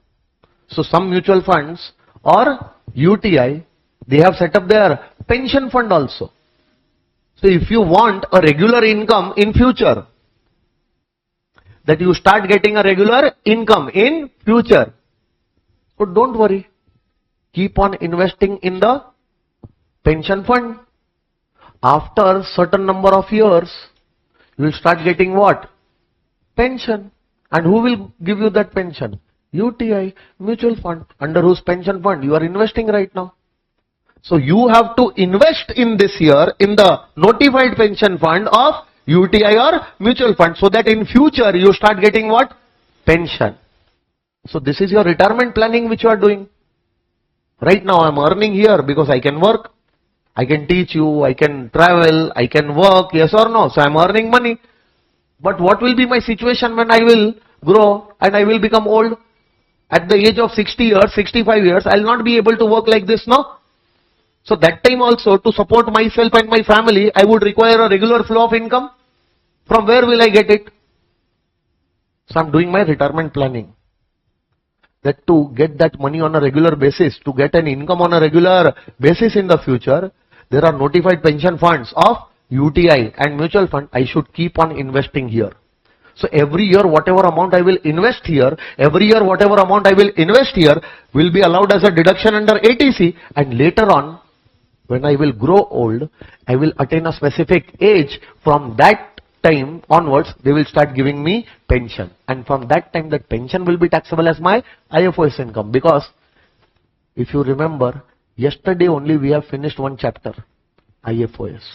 In IFOS, last I told you that if you get pension from UTI, mutual fund. So why will you get pension from UTI or mutual fund? Because you are investing in their notified pension funds.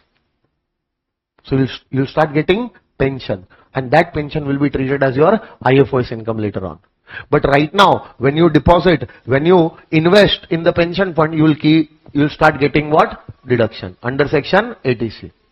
Last year you invested, you got deduction in the last year. This year you invest, you get the deduction in this year. Next year you will invest, next year you will get the deduction. So what is point number 8?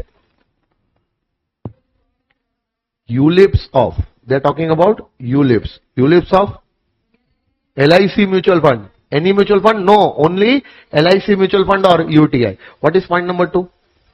Notified units of any mutual fund or, and which are the units notified? Units which they issue under their equity linked saving schemes only, not under any other scheme. The units which they issue to the investors under the equity linked saving schemes only. Understanding? And what is the other investment which you can do? Notified pension fund of any mutual fund or UTI. Now point number 11, I will not carry forward this. I will carry forward this. Now just like a pension fund is created by mutual fund or UTI, yes or no?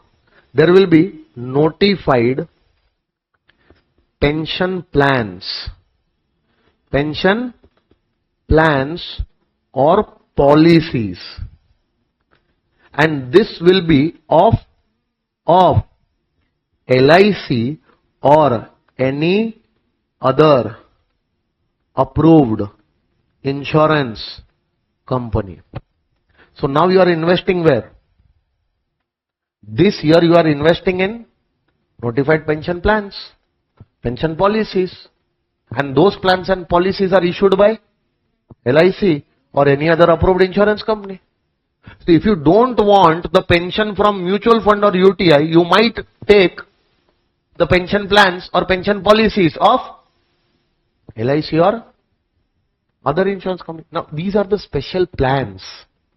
If you come under this plan, you are going to get this benefit. Oh, you don't want to have this benefit. Don't worry, we have another plan. So there will be n number of different plans. Fund is what? Fund is a single basket in which everyone will come and invest their money. Everyone is going to get same type of benefits from the fund. But this is not a fund. This is a plan. This is a policy.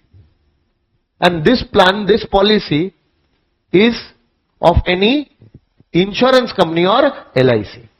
The insurance company have different type of pension plans.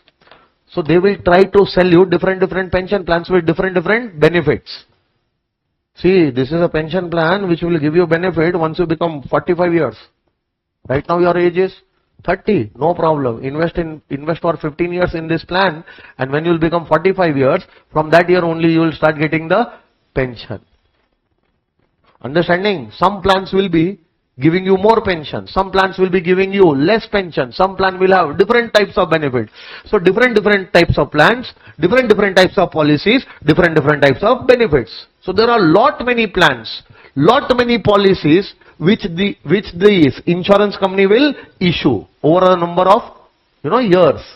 So if you like any plan or if you like any policy of LIC or approved insurance company, go and invest in that plan, go and invest in that policy. Whatever amount you have invested will be allowed as a deduction under ATC. Understanding or not? But that plan or that policy must be notified for section ATC by the CBDT. CBDT has notified that plan. So that plan must be approved and notified by CBDT. Now for example, if I tell you LIC has hundreds of types of plans, different types of plans for retirement, pension plans. 2-3 plans, if I will take the name, LIC's Jeevan Dhara plan. Which plan? They will name the plans that see, this is our plan, this is LIC's pension plan, and the name of this plan is Jeevan Dhara plan. In this Jeevan Dhara plan, if you will invest, no, you will get this benefit. Oh, and this Jeevan Dhara plan is notified by Income Tax Department for the purpose of ATC. If you will invest in this Jeevan Dhara plan, whatever amount you are investing, no, you will get the deduction for that under section ATC. Just like Jeevan Dhara plan, one plan is there, Jeevan Akshay plan. So that same insurance company has a different plan. And what is the name of that plan? Jeevan Akshay plan. Now in these plans also they have different variation. Jeevan Dhara 1, Jeevan Dhara 2, New Jeevan Dhara. So in Jeevan Dhara plan also they have different types of plans. Getting my point? In Jeevan Akshay also, Jeevan Akshay 1, Jeevan Akshay 2, New Jeevan Akshay. Likewise, there are other plans also whose name is not Jeevan Dhara, Jeevan Akshay. Other plans, Jeevan Anand plan. Other companies also who are not LIC, other companies also. Retirement Select plan. So the plan is of HDFC Life Insurance, and the name of that plan is Retirement Select plan. Retirement Select plan of HDFC.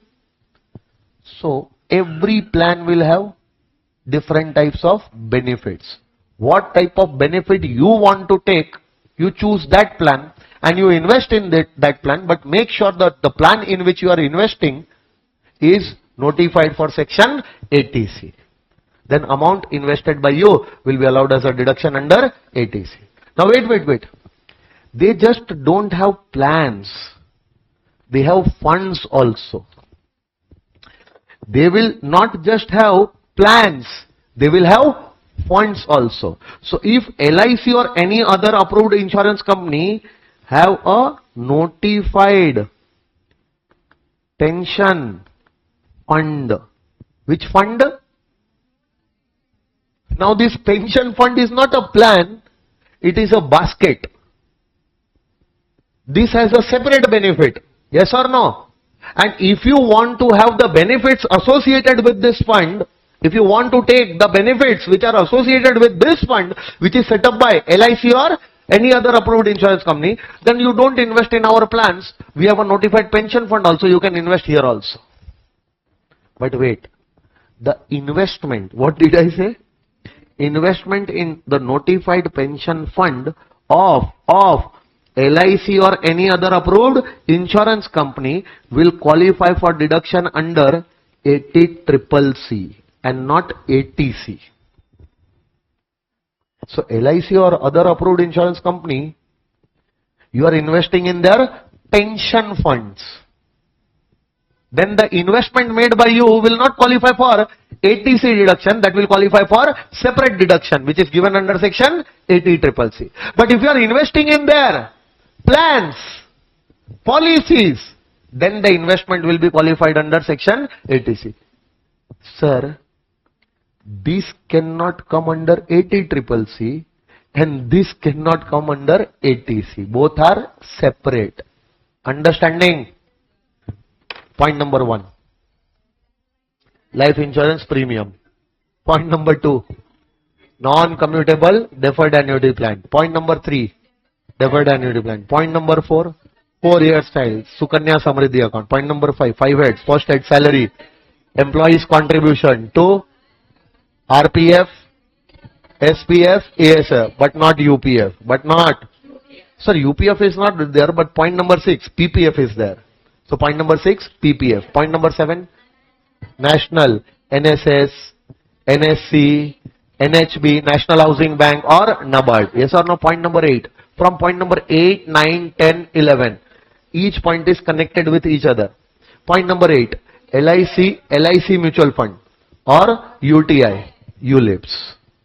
Point number 9, any mutual fund or UTI, notified units issued under ELSS. Yes or no? Point number 10, any mutual fund or UTI, notified pension fund. Yes or no?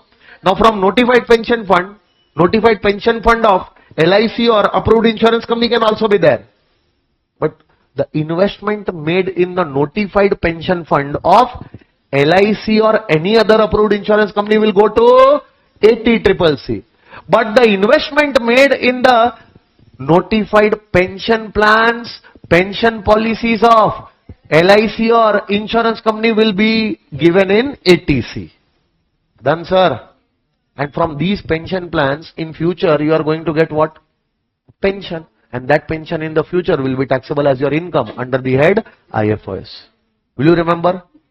But this year, whatever contributions are made like this will be allowed under 80C. Done, sir? Okay. Till point number 11. Any problem?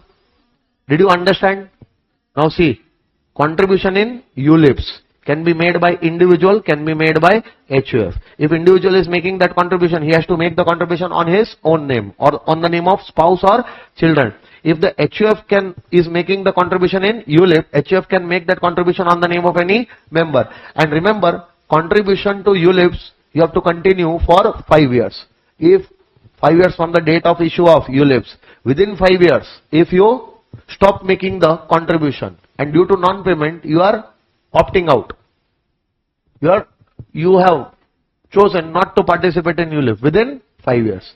Then the amount which was allowed earlier under section 80C, because of the contributions in ULIPs, that amount will now be treated as your deemed income under the head IFRS. Point number 9, any sum paid by an individual or HUF to acquire notified units of UTI or any mutual fund. Okay, so units of UTI or mutual fund issued under equity linked savings scheme are notified in this regard. Then any contribution or subscription by an individual assessee to notified pension fund of UTI or any mutual fund. Then point number 11, any contribution or subscription to notified annuity or pension policies of LIC or other approved insurance company by individual or HUF will be allowed as a deduction. LIC's Jeevan Dhara plan, Jeevan Akshar, few examples I have given. Yes or no? These are not the just plans. See, are you going to sell the pension plans in future? You are going to sell the pension plans. You are studying CA for that. To become an insurance agent. So which plans are notified? Wait. Which plans are notified? There are lot many insurance companies. And all the insurance companies have different types of plans and policies. and they are notified. So you are not supposed to go and remember the names of those plans, and you are not supposed to go and remember that what benefits those plans offer. You're just supposed to remember the tax effect. If any plan is notified for ATC, they will give you in the question, this is the name of the plan of this insurance company, and this is notified for the purpose of section ATC. In this plan, the assessee is making the contribution. Simple. Whatever contribution is made in this year will qualify for ATC deduction. That's it. Okay. Now see, point number 12. Very important. Not very important in terms of the fact that it is asked in the exam, but very important in terms of understanding. You have to understand. See, they are telling that subscription is made by individual or HF towards notified deposit scheme. Meaning you are investing money in notified deposit scheme. But that scheme should be of any public sector company or any authority. So in point number 12, they are saying what? They are saying that you subscribe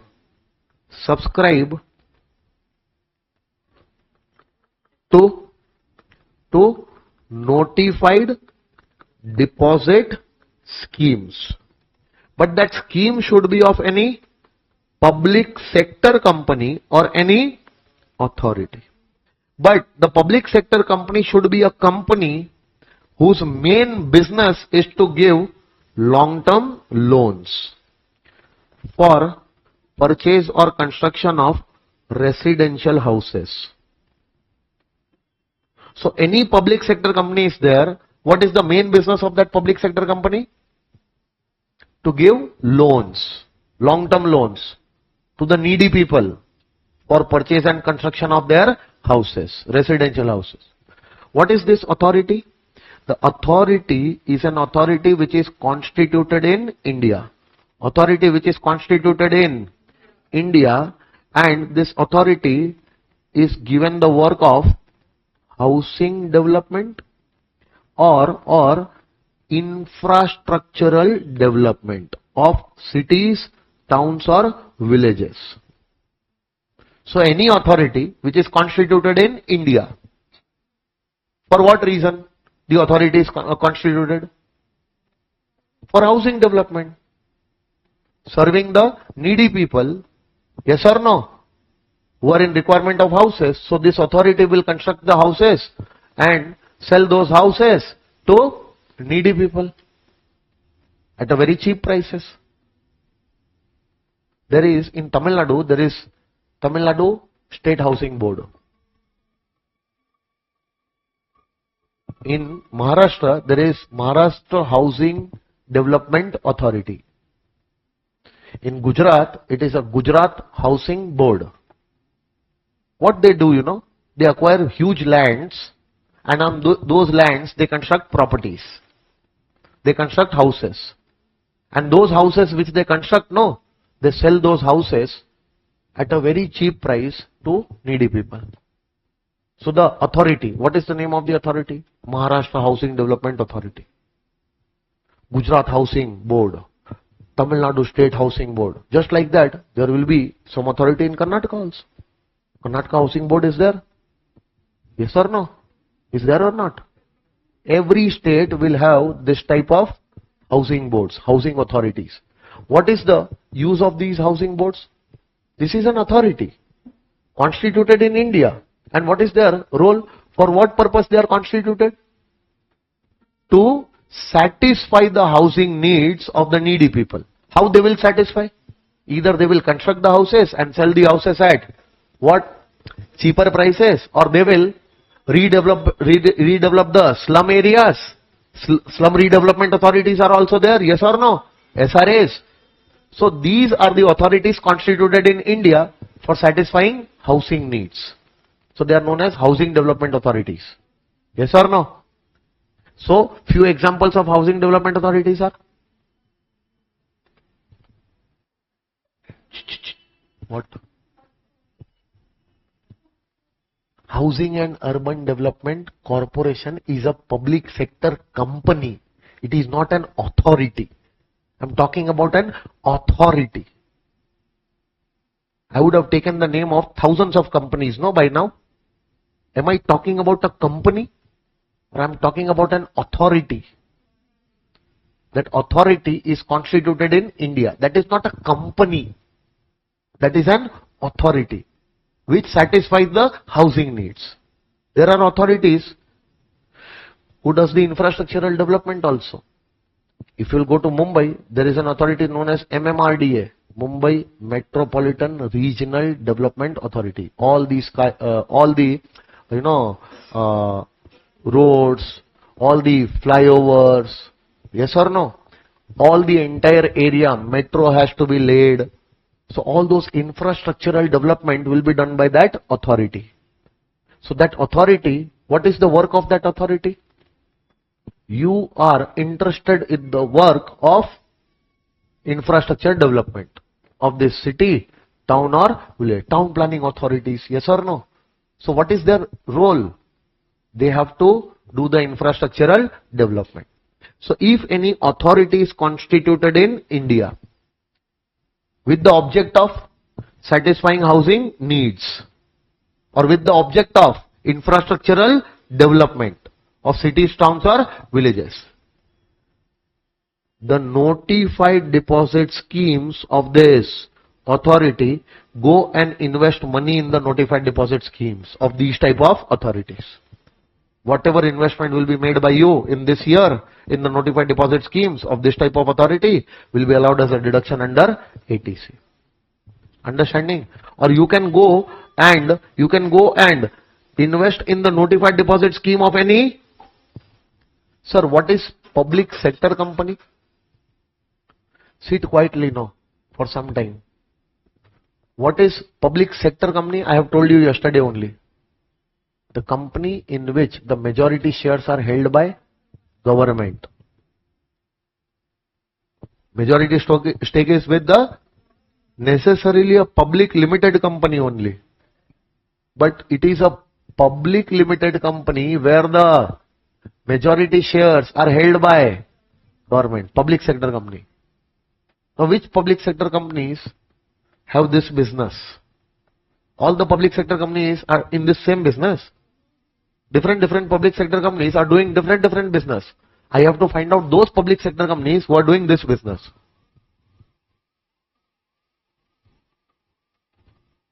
Tell me. LIC Housing Finance, have you heard about this? LIC Housing Finance Limited is a public sector company. What is the purpose for which that company is made? What is the main business? LIC Housing Finance Limited is a public sector company whose main business is to give loans and advances. For what? For construction of houses, purchase of houses. So needy people will go and get the loan from LIC Housing Finance. Have you heard about PNB Housing Finance? PNB, Punjab National Bank. Punjab National Bank, PNB Housing Finance Limited is a separate company. There also if you will go and see, that is a public sector company. Majority shares are held by government. So PNB Housing Finance is there. Then LIC Housing Finance is there. These are the public sector companies whose main business is to give long-term loans for purchase or construction. As an assessee, you are just supposed to go and invest in the notified deposit scheme of such companies. As an assessee, you are just supposed to go and invest in the notified deposit scheme of such type of authorities.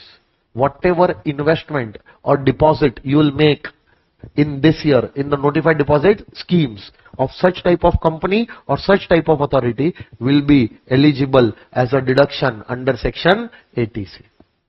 Will you remember? Point number 1.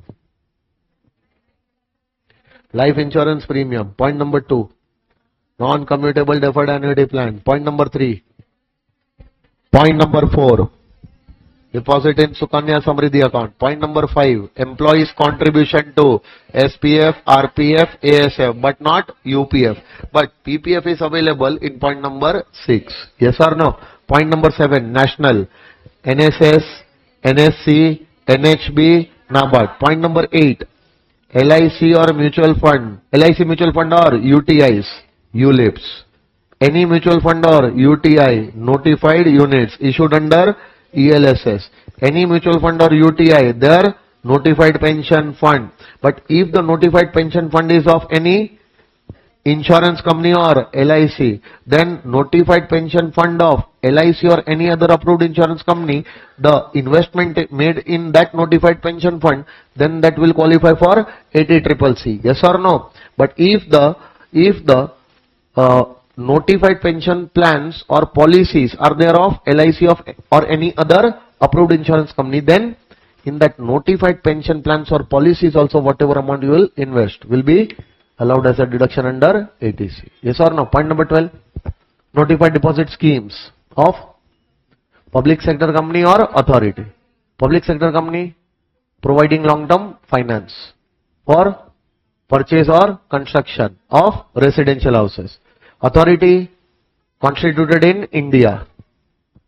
Housing development authorities and infrastructural development authorities. Yes or no? Now coming to point number 13. Point number 13. So as an individual or HUF, you are supposed to subscribe. Subscribe to equity shares or debentures of any public limited company. Public sector company or public limited.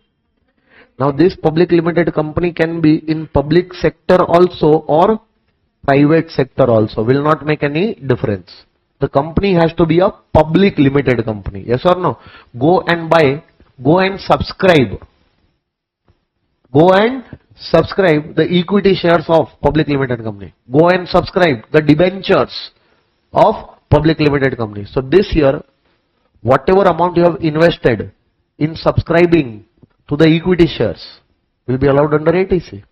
This year, whatever amount you have invested in subscribing to the debentures of such company will be allowed as a deduction under ATC. Or if you don't want to subscribe to this, go and subscribe to units of mutual fund. So you are supposed to go and subscribe. Subscribe means you are not supposed to go and buy the shares and debentures and units from the open market. The shares, debentures and units which are already issued and traded in the market, no, you are not supposed to go and buy them. You are supposed to subscribe them in an issue. New issue is coming. You call it IPO or you call it FPO. Initial public offer or further public offer. So in a public offer, you have to go and subscribe. But wait, that issue which is coming, in any issue you will go and you will subscribe. We are not going to give you deduction. You have to subscribe in an issue which is an eligible issue. Which is an eligible issue. Which issue will be eligible? Will be approved and notified by the CBDT. So are you an individual or HUF? Go and subscribe. Go and what? Equity shares or debentures of any public limited company or units of any mutual fund. So you have to subscribe them in an issue. So amount you have to invest in IPO, FPO. But that issue in which you are investing, yes or no, that issue must be eligible issue. Which issues are all eligible? All the IPOs, all the FPOs coming are eligible only? No. The CBDT will approve and notify those issues. Only those issues are eligible issues. Under that eligible issue, go and subscribe the equity shares, debentures of any public limited company or units of mutual funds. So whatever amount you have invested in subscribing to them in this year will be allowed as a deduction in this year. But you have to promise that you are not going to sell them within 3 years. Lock-in period is 3 years. So the amount which you have invested in subscribing them will be allowed as a deduction under ATC. But if we come to know that you have sold them within 3 years from the date of their issue, yes or no, from the date of their allotment to you, The amount which we allowed as a deduction under ATC on subscribing, yes or no, that amount will now be treated as your deemed income under the head IFRS. Because you have sold them, you have transferred them within 3 years. Understanding? Tell me. So, I'll write down. You help me. Point number 13. Point number 13. Subscribe. Subscribe what? Number 1. Either equity shares or debentures, or you can subscribe to units also, notified units also, yes or no?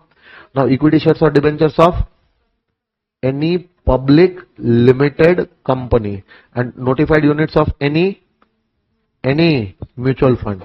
Now you have to subscribe them under an eligible issue. Issue means IPO or FPO, yes or no? And the issue must be eligible issue. That IPO or FPO is approved and notified by whom? By the CBDT. Understood or not? Everyone? Done? Perfect. So this was your point number 13. And minimum lock-in period of these units and equity shares and debentures, minimum lock-in period is 3 years. Okay.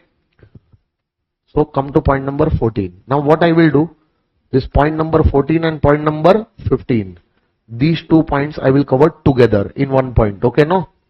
So point number 14 and point number 15. 14 and 15. Okay. Now you are supposed to deposit. Deposit in. Where you are going to deposit? Deposit in Senior Citizen Savings Scheme. So there is a Senior Citizen Savings Scheme made by the central government. Under that Senior Citizen Savings Scheme, you have to deposit your money. So whatever money you are going to deposit in this year, in the Senior Citizen Savings Scheme will be allowed as a deduction in this year. Yes or no? But you have to deposit it for a period of 5 years or more. You have to deposit it for a period of 5 years or more. So you will get the deduction for this year. You will get the deduction for this year and 5 more years, no? The year in which you are depositing, in that year you are going to get the deduction. Only if you have made this deposit for a period of 5 years or more. So this deposit you are making, promise that this deposit you are not going to withdraw within 5 years. Minimum 5 years you will keep that deposit here. Yes or no? 5 years or more. Only then the amount deposited will be allowed as a deduction. Oh, you don't want to deposit in Senior Citizen Savings Scheme? No problem. There is a post office time deposit account. Go and deposit your money in the post office time deposit. It is as good as keeping an FD with a post office. Post office time deposit. And for how much time you are going to deposit? Minimum 5 years or more. Oh, you don't want to invest in post office time deposit also? Go and deposit in any term deposit. Term deposit means FD in any scheduled bank. But this should be for minimum how many years? Greater than or equal to 5 years. Greater than or equal to 5 years. Greater than or equal to. So the deposit you are keeping right now in this year, the amount deposited will be allowed as a deduction under ATC in this year. But that deposit should be for a minimum period of 5 years or more. Understanding? Within 5 years. Within. If the amount is withdrawn, including accrued interest and all, from Senior Citizen Savings account. Which account? Or post office time deposit account. That entire amount which you have withdrawn before the expiry of 5 years. So the deposit is made today and you have taken the deduction that you have deposited the amount. So now make sure you have said that you are depositing for a period of 5 years or more. Okay, no? So no problem. We are going to give you deduction. But within 5 years, you have broken the deposit and you have withdrawn that amount, including accrued interest. Then whatever amount is coming to you within 5 years will be treated as your IFRS income. If you withdraw it within 5 years, yes or no? Will you remember? Pay attention. See, any deposit made by the assessee in the Senior Citizen Savings Scheme 2004 or Post Office Time Deposit Account. So the deposit made in this year will be allowed as a deduction in this year. Now what is the condition? You have to deposit that amount for a period of 5 years or more. Meaning that if any sum is withdrawn out of the Senior Citizen Savings Scheme or Post Office Time Deposit Account, including accrued interest thereon, before the expiry of 5 years from the date of, then the amount so withdrawn shall be deemed to be the income of the previous year in which the same is withdrawn. However, if such amount is received within 5 years by the nominee or the legal year on the death of the assessee, then it is a capital receipt, will not be taxable in the hands of legal heirs or nominees. But if you have deposited and you have withdrawn within 5 years, then it will be taxable as your income. Whatever amount you have withdrawn, including interest, accrued interest, will be taxable as your income from other sources. Yes or no? Next one, any sum deposited. So this year you are depositing where? In a term deposit for a minimum period of 5 years or more with a scheduled bank. So go and put a FD. You can keep an FD of 2 years also. You can keep an FD of 3 years also. You can keep an FD of 1 year also. But the amount which you will keep in an FD for a period which is less than 5 years, that is not going to be allowed under ATC. Go and keep the amount in FD in a bank for a minimum period of 5 years or more. The amount which you will keep in that FD, that amount we are going to allow you under section ATC. Every year interest will come, that will be taxable as your IFRS income. But remember, within 5 years, if you will break that FD, we are going to break you. Within 5 years, if you will keep that FD as a guarantee or a security to obtain a loan, then whatever amount which you had deposited, based on that, the deduction you claimed, that entire amount will be treated as your deemed income under the head IFRS. Understanding? Now this FD, no, sometimes they will say FD with a bank. Sometimes they will say fixed term deposit. Sometimes they will say time deposit. One and the same thing. Sometimes they will use the word tax saver deposits. What? With a bank. So the deposit which you keep with a bank for a period of 5 years or more is supposed to be allowed as a deduction under ATC. Because of that your total income will come down, and because of that your tax liability will be saved. So isn't it a tax saver deposit? So sometimes to confuse you, they can use such type of words. So these deposits are also known as tax saver deposits. Write down somewhere that these deposits are also known as tax saver deposits. Meaning the deposits which you keep in bank for a period of 5 years or more, based on which you get the deduction under ATC. Understanding? How many points are done? 15 points are done. Point number 16. Payment of tuition fees. Tuition fees to any school, college, university or any other educational institution within India for full-time education of all your children? No. Any 2 children of the individual. So you are an individual? Yes. You are an individual? Yes. Go and pay the tuition fees of your children. But that tuition fees should be paid to any school, any college, any university or educational institution in India. Sir, my children are studying in Cambridge, United Kingdom, London, and I am paying the tuition fees to Cambridge school outside India. So can I take the deduction for that tuition fees which I have paid to a school, college, university outside India? You will get 10 slaps. Bloody, if you can afford your child to study outside India and still like a beggar coming to us that give the deduction for this tuition fees, shame on you.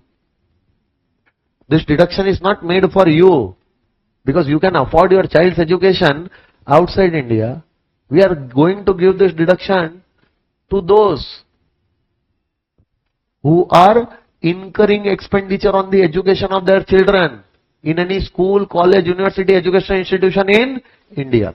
And they are talking about which education? Full-time education. Which education? So the education which you have took from kindergarten to standard 12th is a full-time education.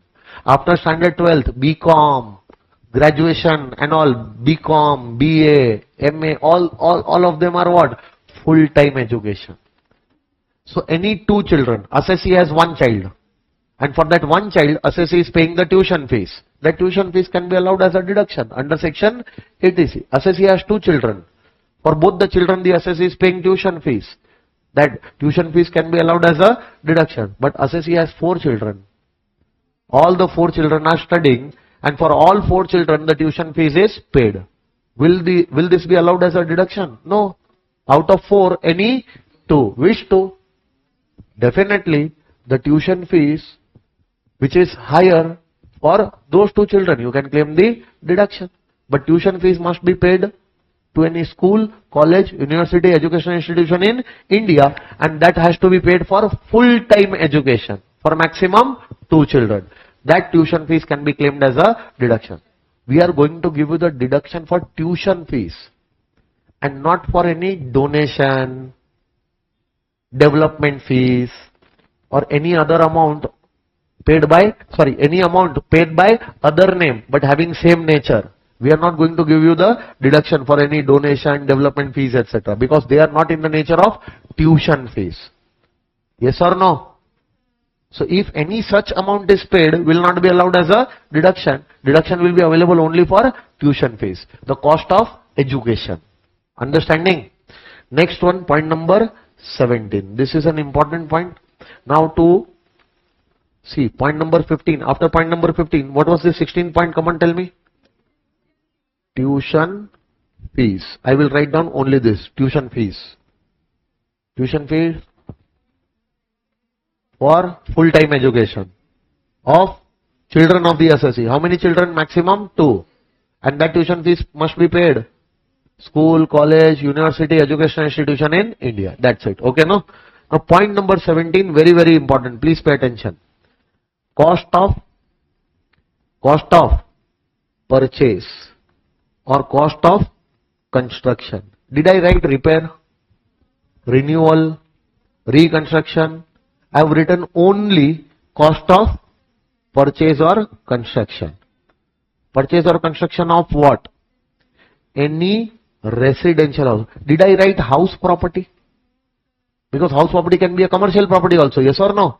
I am writing only about residential house property. Okay, no? So the cost of purchase or construction of a residential house property, and this residential house property was already assessed under the head income from house property. Have you shown this residential property as your house property under the head house property? Yes. So this residential property was assessed under the head house property. It can be assessed as your SOP, LOP, we don't mind. But the property must be assessed under the head house property. So under the head house property, the property can be your SOP also, property can be your LOP also, property can be your DLOP also, we don't mind. That what status that property has under the head house property, but you have to make sure that the property has been assessed in this year under the head house property. Now for such type of residential property, whatever cost of purchase or construction which you have paid in this year, paid during the previous year, yes or no?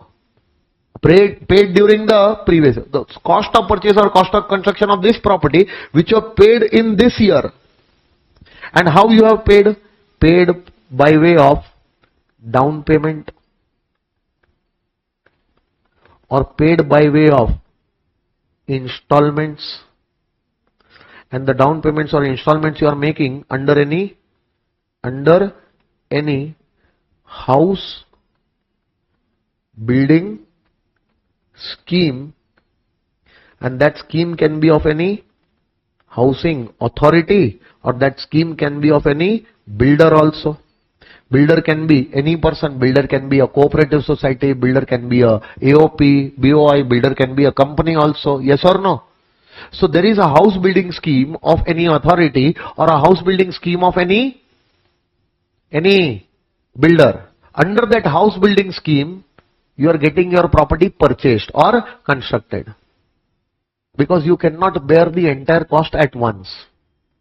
So you are going and buying your property under a house building scheme. So some authority has come up with a huge project. 1500 flats are constructed, and those 1500 flats they are selling for 30 lakhs each. Some builder has come up with a project. In that project means house building scheme. That scheme, housing project. In that project, some flats, some houses are constructed, and those houses they are selling. Who is selling? Any authority or any builder. Now if you want to buy the houses, first you will have to participate in that scheme. Their house building scheme, you will have to show the interest. You will have to participate in that scheme. How will you participate in that scheme? Simple. Go and become the member in that scheme. Pay some admission fees, pay some membership fees, or pay some shareholding fees and become the member in that scheme. And once you will become a member, many people like you will become the member in that scheme who are interested in buying these cheap houses. And what is the benefit of this scheme? You know, if you become the member in the scheme, and under the scheme, a lucky draw will be done. Under that lucky draw, if you are selected, you will be allotted a house in this scheme. And the house which will be allotted, no, what will be the cost of that house? Only 30 lakhs. And you are not supposed to pay that 30 lakhs fully right now. Pay only 1 lakh rupees down payment and balance 29 lakhs in easy installments. So you are buying a house. What is the cost of that house? 30 lakhs. But are you paying that cost at once or in small parts? Some part you will pay in this year as down payment. Will be allowed under section 80C. Some balance cost you will pay in easy installments. That will be allowed under 80C. Every year, whatever installments you are paying, ultimately you are paying the cost in the form of down payment. You are paying the cost in the form of installments. So every year, whatever down payment or installments you are paying will be allowed as a deduction under 80C. But wait, only the down payment or installments of the cost of purchase and cost of construction will be allowed. Yes or no? And if the down payment or installment is made by you under a house building scheme. Now till the time you don't pay the last installment, no, till the time you will not pay the last installment, you will not become the legal owner. You will become the legal owner when you will pay the last installment. Right now, the property is only allotted. So are you a member in the house building scheme? You participated in the scheme by making the payment of admission fees, then membership fees, or you became the shareholders because you were interested in buying a flat under the scheme. Because that flat was very cheap also, and the entire cost you did not have to pay at once. That entire cost was to be paid in small parts. Some part in the form of down payment, some part in the form of installments. So are you paying the part of the cost only? Yes. But that cost we are going to allow if it is a purchase cost or a construction cost, which you are paying in this year like this. Okay. Now pay attention. Tell me one thing. Right now, how much you are going to pay? Full 30 lakhs, no? Out of that 30 lakhs, only 1 lakh. So that 1 lakh is paid in this year, will be allowed as a deduction in this year. So balance 29 lakhs in the next year you will pay, no? Or some part only. So that will be allowed in the next year because that is an installment, yes or no? till the time you will not pay the final installment. And that final installment will be paid after 20 years. For those 20 years, are you the legal owner of that property? Till that time the property is only allotted on your name. You are not the legal owner. You will become the legal owner when you will pay the last one. Till that time you are the deemed owner. And as a deemed owner, you will have to show that property under the head house property. Understanding? So will this property be assessed in house property head? Yes, you will have to assess this this property under the house property head, because you are the deemed owner of this property. And this property, purchase cost of this property or construction cost of this property, you are paying in this manner. Yes or no? Now, can you pay the cost of purchase or construction by way of loan repayment? Tell me, loan repayment means principal amount. So this year, some cost is paid by you in the form of principal repayment. Now forget about the house building schema. That is a different thing. Now tell me, you want to buy one house. The cost of that house is 40 lakhs. How much? Do you have 40 lakhs right now? No, you have only 10 lakhs. What is the cost of the house? Out of that cost, how much cost you have?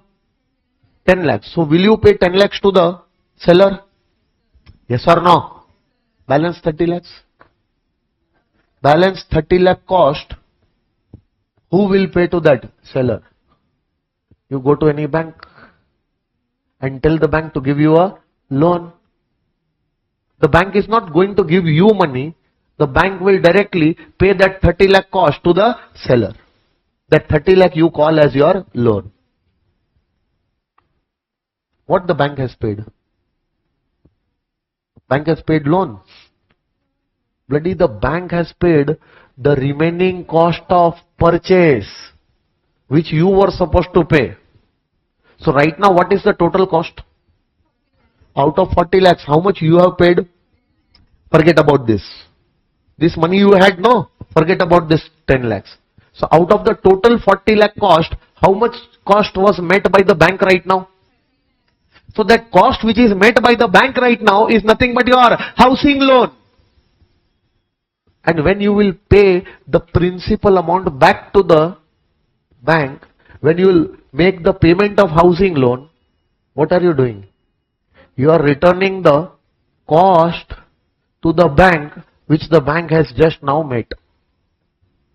So the principal repayment you are doing to the bank, ultimately you are giving the cost of purchase back to the bank. Yes or no? Which the cost the bank has paid right now. Understanding? So are you paying the principal repayment right now? Housing loan repayment. Which housing loan? Housing loan taken for purchase or construction. So the housing loan which you have taken for purchase, housing loan you have taken for construction, meaning this much cost is met by the bank, and which is your housing loan. Now if you will pay this loan, meaning that you are returning the cost to the bank. Understanding? So this year, will you pay the full loan or some part of the loan? Principal amount? That means to that extent you are returning the cost only. So that principal amount will also be allowed as a deduction under section. But remember, the loan repayment, principal amount repayment will be paid during the previous year, will be allowed as a deduction under ATC, provided the loan is taken from. Loan is taken from any lender? No.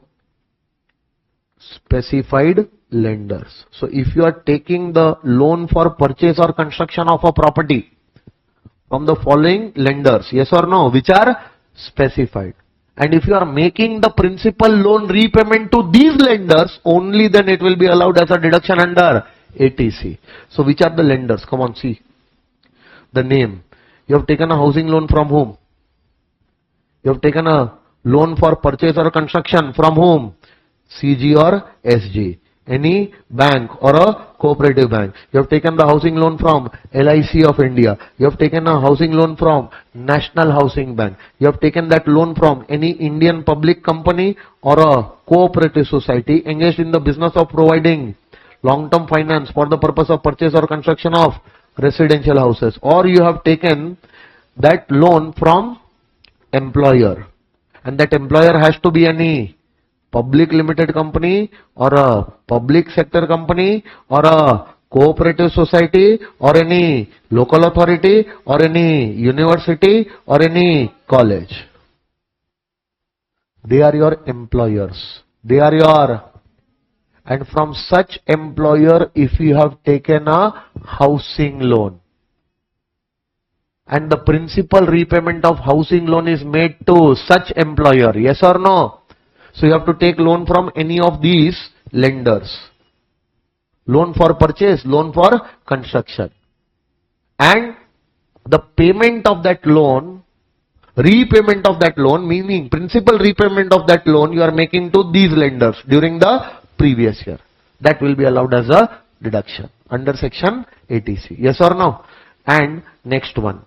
You are paying the cost of what?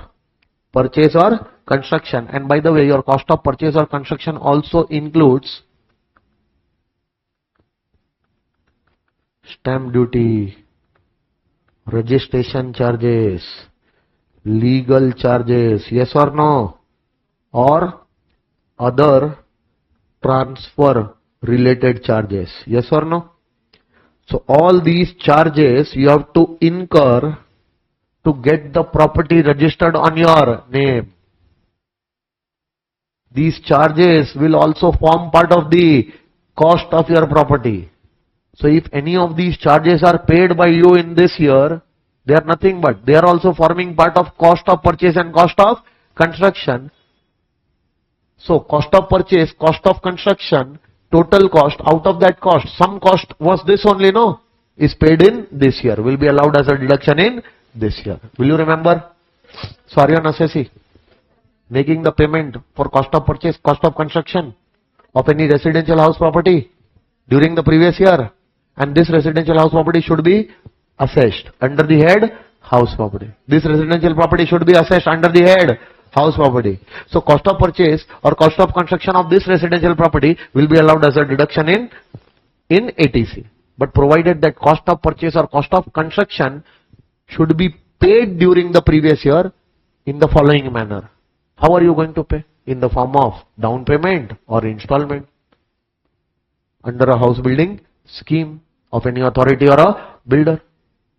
Cost of purchase, cost of construction should be paid during the previous year in the form of loan repayment, which you have taken from specified lenders.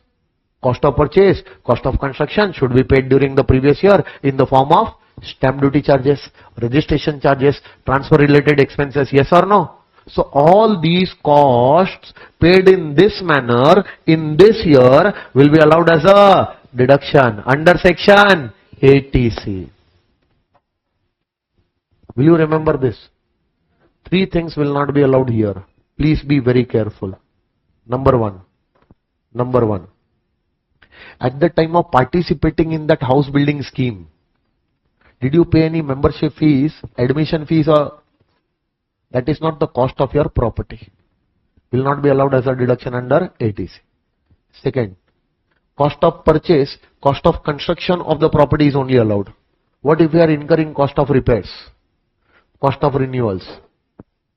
Can you pay for the repairs in this year? Yes. Can you make the payment for repairs, renewals, reconstruction of the property in this year? Yes. Even you are meeting that cost also. That cost is not going to be allowed. Only the cost of purchase or construction paid in this manner. Understanding or not? Any cost of repairs, renewals, reconstruction, etc. paid during this year, even if it is for that property, will not be allowed as a deduction. So this second thing also will not be allowed. Have you taken a loan for purchase or construction? Principal repayment of that loan will be allowed, but interest on that loan will not be allowed. Why? Because it is already claimed under 24 clause B. under the head house property. And some part you are going to claim under 80EE as well as 80EEA, which I'm going to explain tomorrow. So that interest which we already allow you under 24 clause B, 80EE, 80EEA, that interest also you cannot claim as a part of cost. Only the principal repayment. Will you remember? These three items cannot be claimed as a deduction. Number one, admission fees, membership fees, shareholding amount, yes or no, which you have paid to participate in that house building scheme will not be allowed. Second, cost of purchase, cost of repairs, renewals, reconstruction, etc. will not be allowed. Number three, interest on that loan taken for purchase or construction will also not be allowed. Will you remember this? So this was the last point. At home today, you are going to read this point number 17. Okay. So entire thing in point number 17, I have explained everything. But one last small thing. The property which you have purchased, yes or no? This residential property, yes or no? And whose cost of purchase or construction you are claiming as a deduction under section 80C. The minimum lock-in period of that property is 5 years. How much? So from the date of purchase of that property or date of completion of construction of that property, from that date, within 5 years, the property should not be transferred.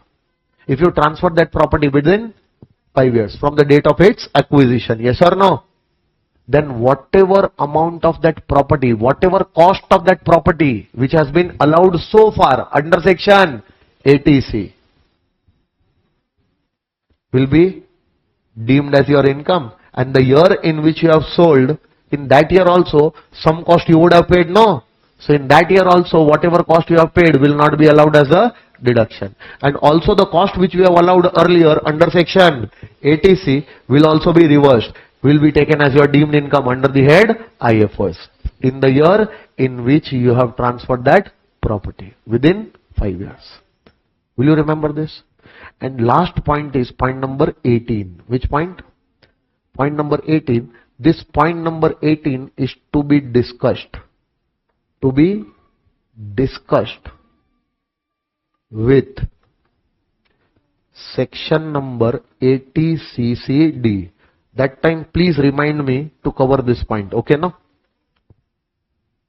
No need to remind, I will remember. Because you yourself will not remember, no? 80C is done. See now, one of the biggest section we have covered. Now, as I told you earlier, no? Every section will start and it will end. It will start, it will end. It will start, it will end. Okay? And tomorrow, we are going to continue from here. Go home. Tomorrow, we are going to continue from here. Wait. Did I? 2 minutes, no, 2 minutes. So tomorrow's plan, let's discuss. The balance deductions will be covered tomorrow. Full, all the deductions. And we are going to solve many questions tomorrow. And those questions are going to give you confidence. Either it will break you or it will make you. Or it will shake you. Yes, 100%. Because the type of questions which we are going to solve tomorrow, no, will involve everything from the beginning. I'm going to cover questions specifically on deductions also. Yes or no? And I'm going to cover the questions involving total income calculation where you will see the deductions. Because right now you are in a position to calculate those questions. Yes or no? So tomorrow entire deductions, computation of total income, everything I will finish. Okay, based on that condition, I'm leaving you a little bit early today. Okay, see you all tomorrow. Bye.